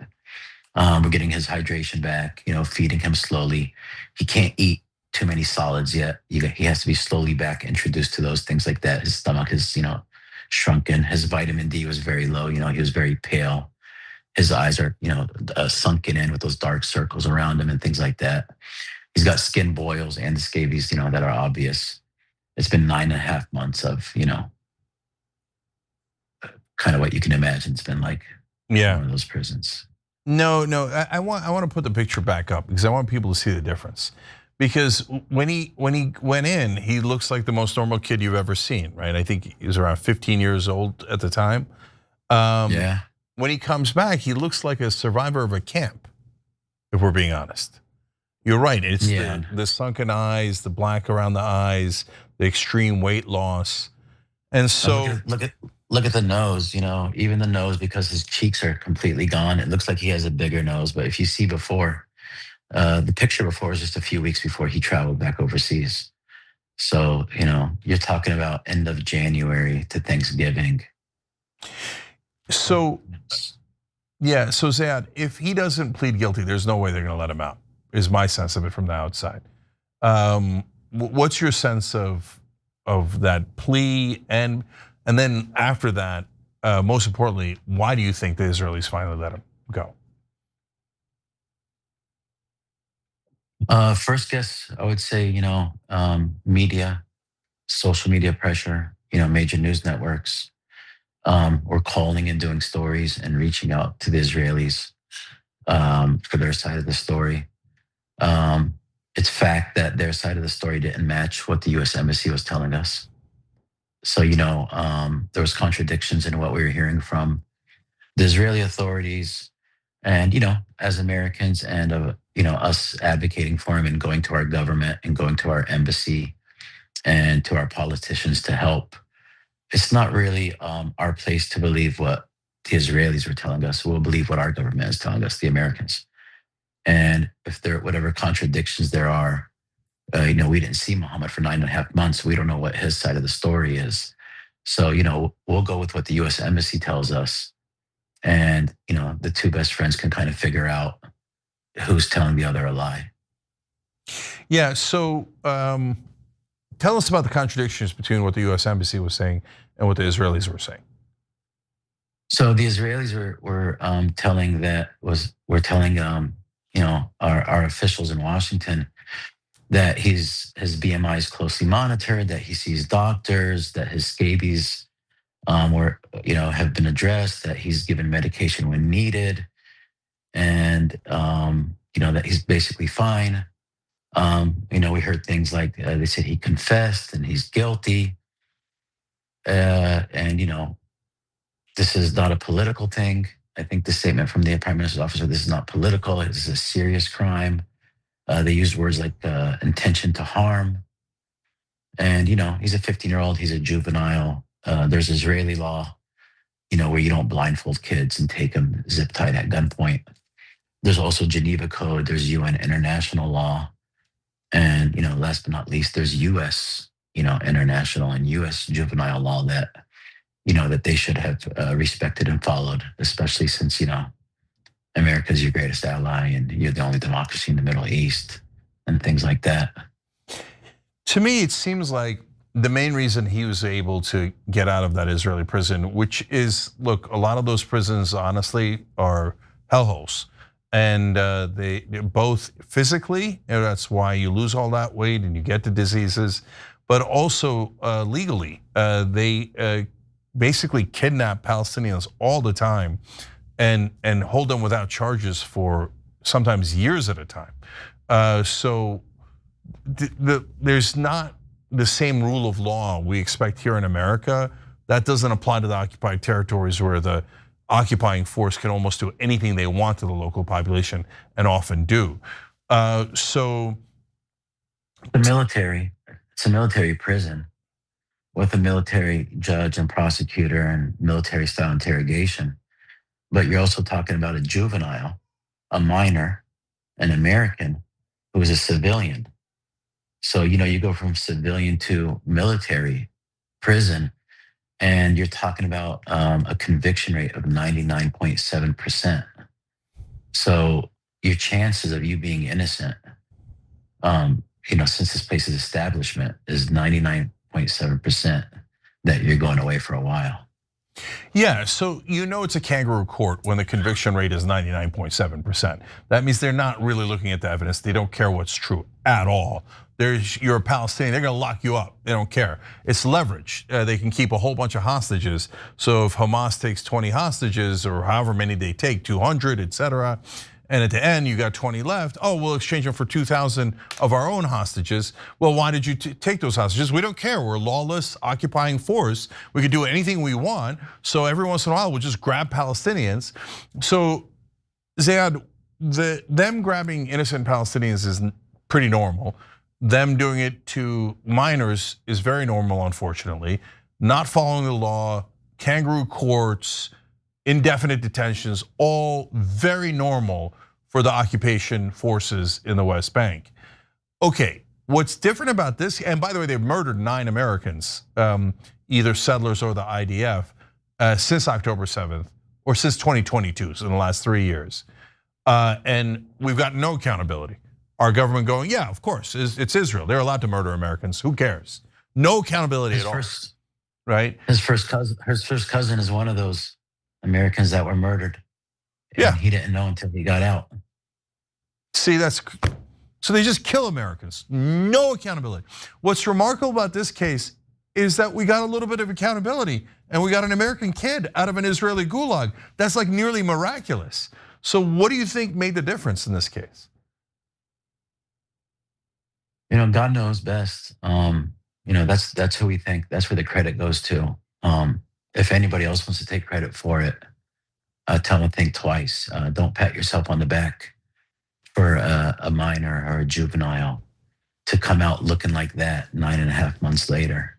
That's the part we're not happy about. We're thankful and happy he's home, and we can give him the attention and the love that he needs to get better and to get healthy. But he shouldn't have been there for 9.5 months. He shouldn't have been starved like that. He shouldn't look like that after leaving a prison. His family didn't work, didn't travel. They stayed there for 9.5 months without a job. They couldn't just get on a plane and come back to the States and leave the kid there.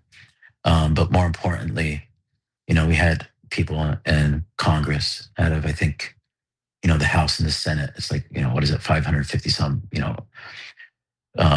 politicians, 27 of them signed a letter and stood up for Muhammad and asked for his urgent release. That's a shame in itself that only 27 were human enough to recognize that this kid needed help. International pressure, media, social media, lawyers, we did what we can. And, he's home along with the 3 other children that are arrested with him. So all 4 of them are out now. Yeah. Okay, thank God. Thank God. Yeah, so I hear you on that, but I will give credit to you guys in the family who worked so hard to make this happen. We'll give credit to the 27 Congress people, yes, out of 535, but the 27 who did the right thing and created the pressure. Give credit to everyone who helped in that campaign. You got an American kid out of jail where he didn't belong there. You got him freedom, and I appreciate you guys, and certainly all the prayers, etc. And every piece of it helped, and so I appreciate everyone who helped. And I'm just thrilled that we got a great outcome here. It'd be great if Israel actually overall cared about American citizens, but we'll take this victory. And on Thanksgiving, obviously that's a sign when they do it on Thanksgiving. Okay, America, on your special holiday, we'll give you a prisoner back, a child back, who obviously didn't belong there in the first place. It's hard for me to say, oh, wow, thank you, we're so grateful. You should have never taken him in the first place. You shouldn't be in the West Bank in the first place. You shouldn't have any of our money in the first place. You shouldn't be allowed to commit all the war crimes that you commit in the first place. But for all the good guys who worked to get him out, we're thrilled that Mohammed Ibrahim is out, and hopefully he'll be back in Florida soon. Zeyad, thank you for fighting a good fight. Thank you for being a good uncle and caring. and we appreciate you coming on here and telling us the story so that our audience and everybody else could help a little bit. Well, thank you for what you do and what you continue to do, and exposing the truth needs to be done. And you people like you and other organizations, that was where we got the real help from. From the people who looked at Muhammad as a human. They didn't look at his first name. They didn't look at his DNA. So we want to recognize that and recognize everybody else that helped. Everybody who picked up a phone and called a representative, wrote a letter, did a call to action. An influencer on social media, true journalism like you guys, and we just and like I said, God first and everybody else behind that. Thank you guys. All right, thank you, brother. Zeyad Kadur, his nephew is finally out, and hopefully we'll be back in the States soon. Thank you, brother. Have a good night. Bye-bye. You too. All right. It always feels a little miraculous when you get a fair result. So look, I'm thrilled about that. That was one of the campaigns we did, and if we helped even a tiny amount, right, then I feel fantastic about it. And thank you guys for anybody who tweeted at Marco Rubio or tried to contact him in any way to push this along. So when you got a boulder this big, which is moving the Israelis, is as big a boulder as you can have, you need a lot of people to push on it. If we don't all push together, we won't be able to roll that boulder down the hill. So for any of you who participate in that, oh God, I love you. Thank you for doing that. Thank you for trying to help an American citizen. Thank you for trying to help a kid. Thank you for being human and decent and moral. But on top of that, thank you for having a little bit of hope that maybe we could get a good result. And so we have. And so that's wonderful in this case. Now on to the next one, and the one after that, and the one after that. So, okay, speaking of which, so let me just take the rest of the time here quickly to tell you guys about not just the other stuff we're working on, but also why we do what we do and why I created this show in the first place. So number one, we got kidsofgaza.com and kidsofpalestine.com, and we're showing pictures. Muhammad was on there, and we have pictures of kids and their bios who passed away, some who were in Israeli prisons like Muhammad Ibrahim. Now we're gonna have to take him off the site. And oh my God, that's awesome. That's awesome that we have to take him off the site as a kid who was in one of those dire situations. And we've got corruptionwatch.us, so we're working on all of those. And imagine if they have the same kind of effect that this had. Even if we're a tiny part of pushing the boulder, it makes a giant difference, guys, because otherwise nobody believes and nobody pushes. And if you all push together, you're seeing the results. You're seeing it with your own eyes. So let's keep pushing together to fight for the average American. So from today's show, look, there's a couple of stories where I go, what are we doing here? What does anybody like? When I was a kid, I believed in the American government. And I believed in the rule of law. I believed in all these things we were taught, truth, justice in the American way. Yeah, I mean, that might have been from a comic, but it was also part of our lore, our mythology, our DNA of America, and the idea that we came here for. And of course, justice for all and all those things. And now, the Hegseth story from today. So they did a double tap. There's no question they killed people they didn't need to kill on that boat after the first strike. The first strike is already illegal. They have no evidence on those people at all. But our government doing illegal things has become so normal, and that's already heartbreaking, and we shouldn't accept it as normal. But when they do a second strike to kill the survivors, no one disputes that that's a war crime and wrong and murder, right? Because when people are incapacitated, whether they're prisoners of war or we're captured in any other circumstance like that, we don't shoot them in the head and we don't bomb them in the head. We don't murder them. That's not what America is.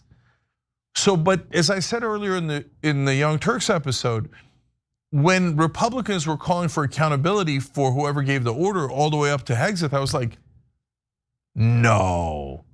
I thought that was the most remarkable part of that story, because we never have accountability in America for wrongdoing, for war crimes by the powerful, like literally almost never. There'll be rando things like, Senator Menendez is taking gold bullion and cold hard cash from the Egyptians. It's a little garish. Let's go regulate on that, right? But it doesn't touch any of the rest of power. It's just the one guy in office trying to get goodies for himself. Eric Adams, same thing with the Turks. Down in Texas, I'm glad that I'm forgetting his name, but the Democrat who was like the most conservative guy in the whole Democratic Party. Thank you, Cuellar. He apparently had a secret deal with the Azerbaijanis. That's still in progress. Trump might pardon him because he pardons everyone who does fraud and everyone who does corruption. So I'm surprised he hasn't pardoned him yet. But Cuellar, and I don't know what the hell's going on with that case. So they brought that case up like 6 years ago. So even like Cuellar, irrelevant congressman down in Texas, but like it takes forever, even when it's a rando guy and a rando piece of corruption. But if it's connected in any way to the power structure, you're never gonna get accountability. And that's not what America is supposed to be.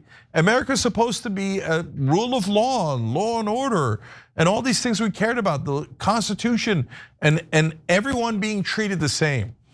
And I hate that we're now living in a country where we're not treated the same. The people in power have extra rights and privileges, and they could break the law, and they could commit fraud, and they could do all these things, and they could rip us off, and they could take legalized bribes, and they could serve the super wealthy and other nations, and they never ever serve us.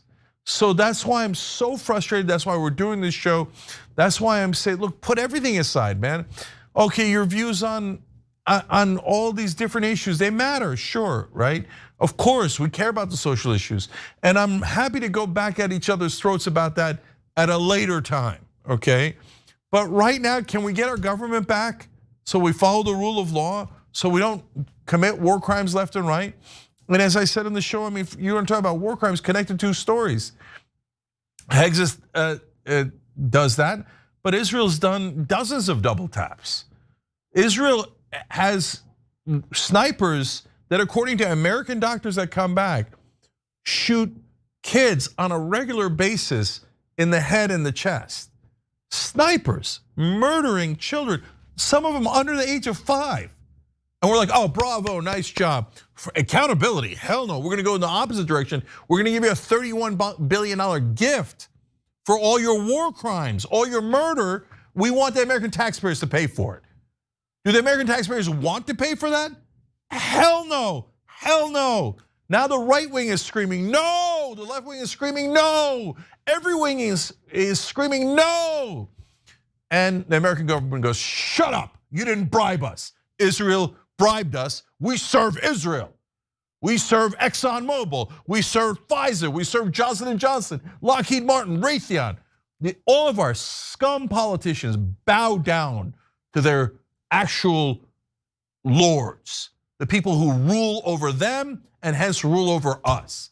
And the job of legacy media, corporate media, is to cover all that up and lie to you guys 24/7 and say, no, we have rule of law, everybody follows the rules. There's no extra different rules for the powerful.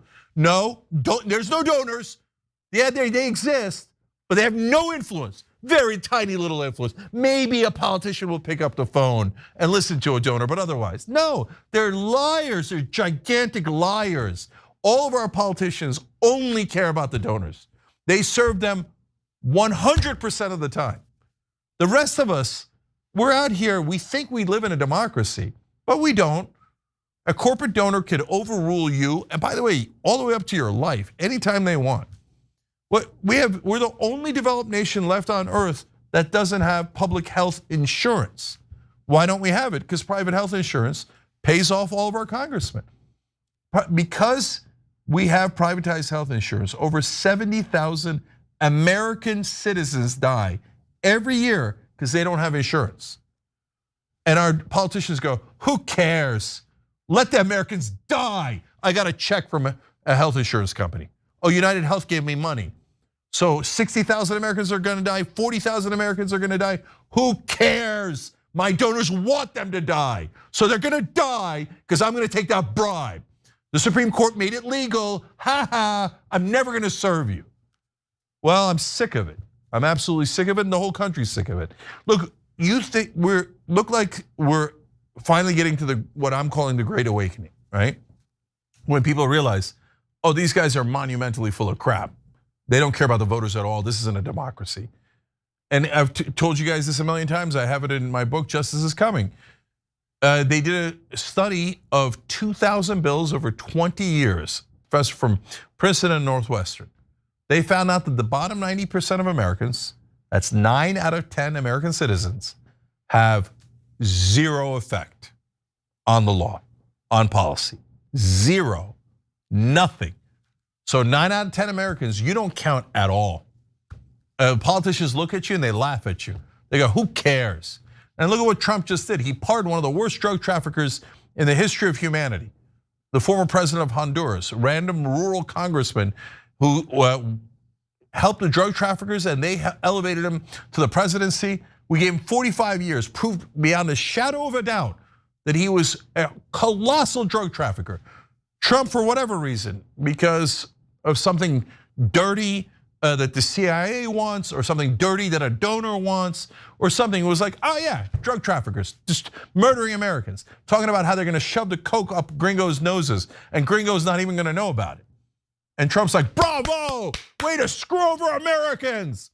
We're gonna go to war in Venezuela, not over drugs, but because my oil donors want us to rob that place blind. So you go die there, American Marines, sappers, Air Force, whoever, just get down, ground troops, go down there and die for ExxonMobil. And you over there that don't have insurance, you die for United Health, okay? And you over there, you're gonna die for Israel, okay? All you guys are gonna do whatever the hell, we're gonna make sure that your lives are miserable all the way up to death because my donors want you to be miserable. And so that's what the situation that we're in now. And by the way, the transportation guys, I can give you an example from every single industry.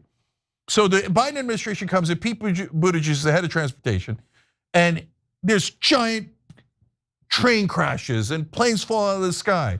And Buttigieg, did he do anything to fix it? No, he came back out and he was like, no, we're working on it with the beloved airline companies and the beloved railroad companies, and we'll do whatever they tell us to do. Barely made any fixes at all. Why? Because he's gonna get that cash from the railroad companies and the plane companies and every other kind of company. And then Sean Duffy comes in, and the guy's literally named after a beer, was a reality show guy before, but the president's a reality show guy. So I'm kidding about the beer, all right. So he comes in and he's like, oh, calculated misery is what the airline companies do. We all know it, it's part of their industry. Their job is to make us more miserable, so we'll pay them $35 extra to get on the plane first, or get more luggage space, or whatever, right? But I'm not gonna do anything about that. And in fact, I'm gonna brutalize the air traffic controller guys so your travel is much more miserable. But I want you to wear a 3-piece suit to the plane and that'll solve it. No, it's not solving it. None of it is solving anything because our politicians are the very worst people in the country. They're not trying to solve anything at all. The only thing they're trying to solve is how much money they can get in their greedy, corrupt pockets. So I dream of a day that we go back to America and we have rule of law and we follow the Constitution and we care and we fight for the actual voters and citizens of this country. That's what this show's about. That's what almost everything I do is about. Let's go get our country back. But today was a good day. We got an American kid out of an Israeli gulag, and apparently enough Americans cared and put enough pressure on our government that they're like, oh, fine, Israel didn't kill him yet. Israel, come on, do one favor on Thanksgiving. It'll be like pardoning the turkey. I bet they had a good laugh over it, right? Like an American kid, like his life is worth anything. He's not even Israeli. But over Thanksgiving, we'll pardon one of the turkeys. That's probably what the internal conversation they had. And so we got one kid out. So I feel great today. We did something. We helped a little bit to get to justice. Imagine if we all worked together And it's not like there isn't a spectacular case of it that just happened. The Epstein files. The whole country roared and the politicians had to back down. Please, let's do it again and again and again. Get enough people here or anywhere to make sure we can effectuate change, and we can, but we've got to all do it together. All right, guys.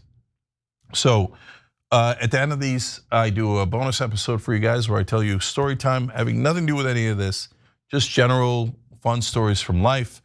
So I got one for you guys today. So members, I'll see you in a minute.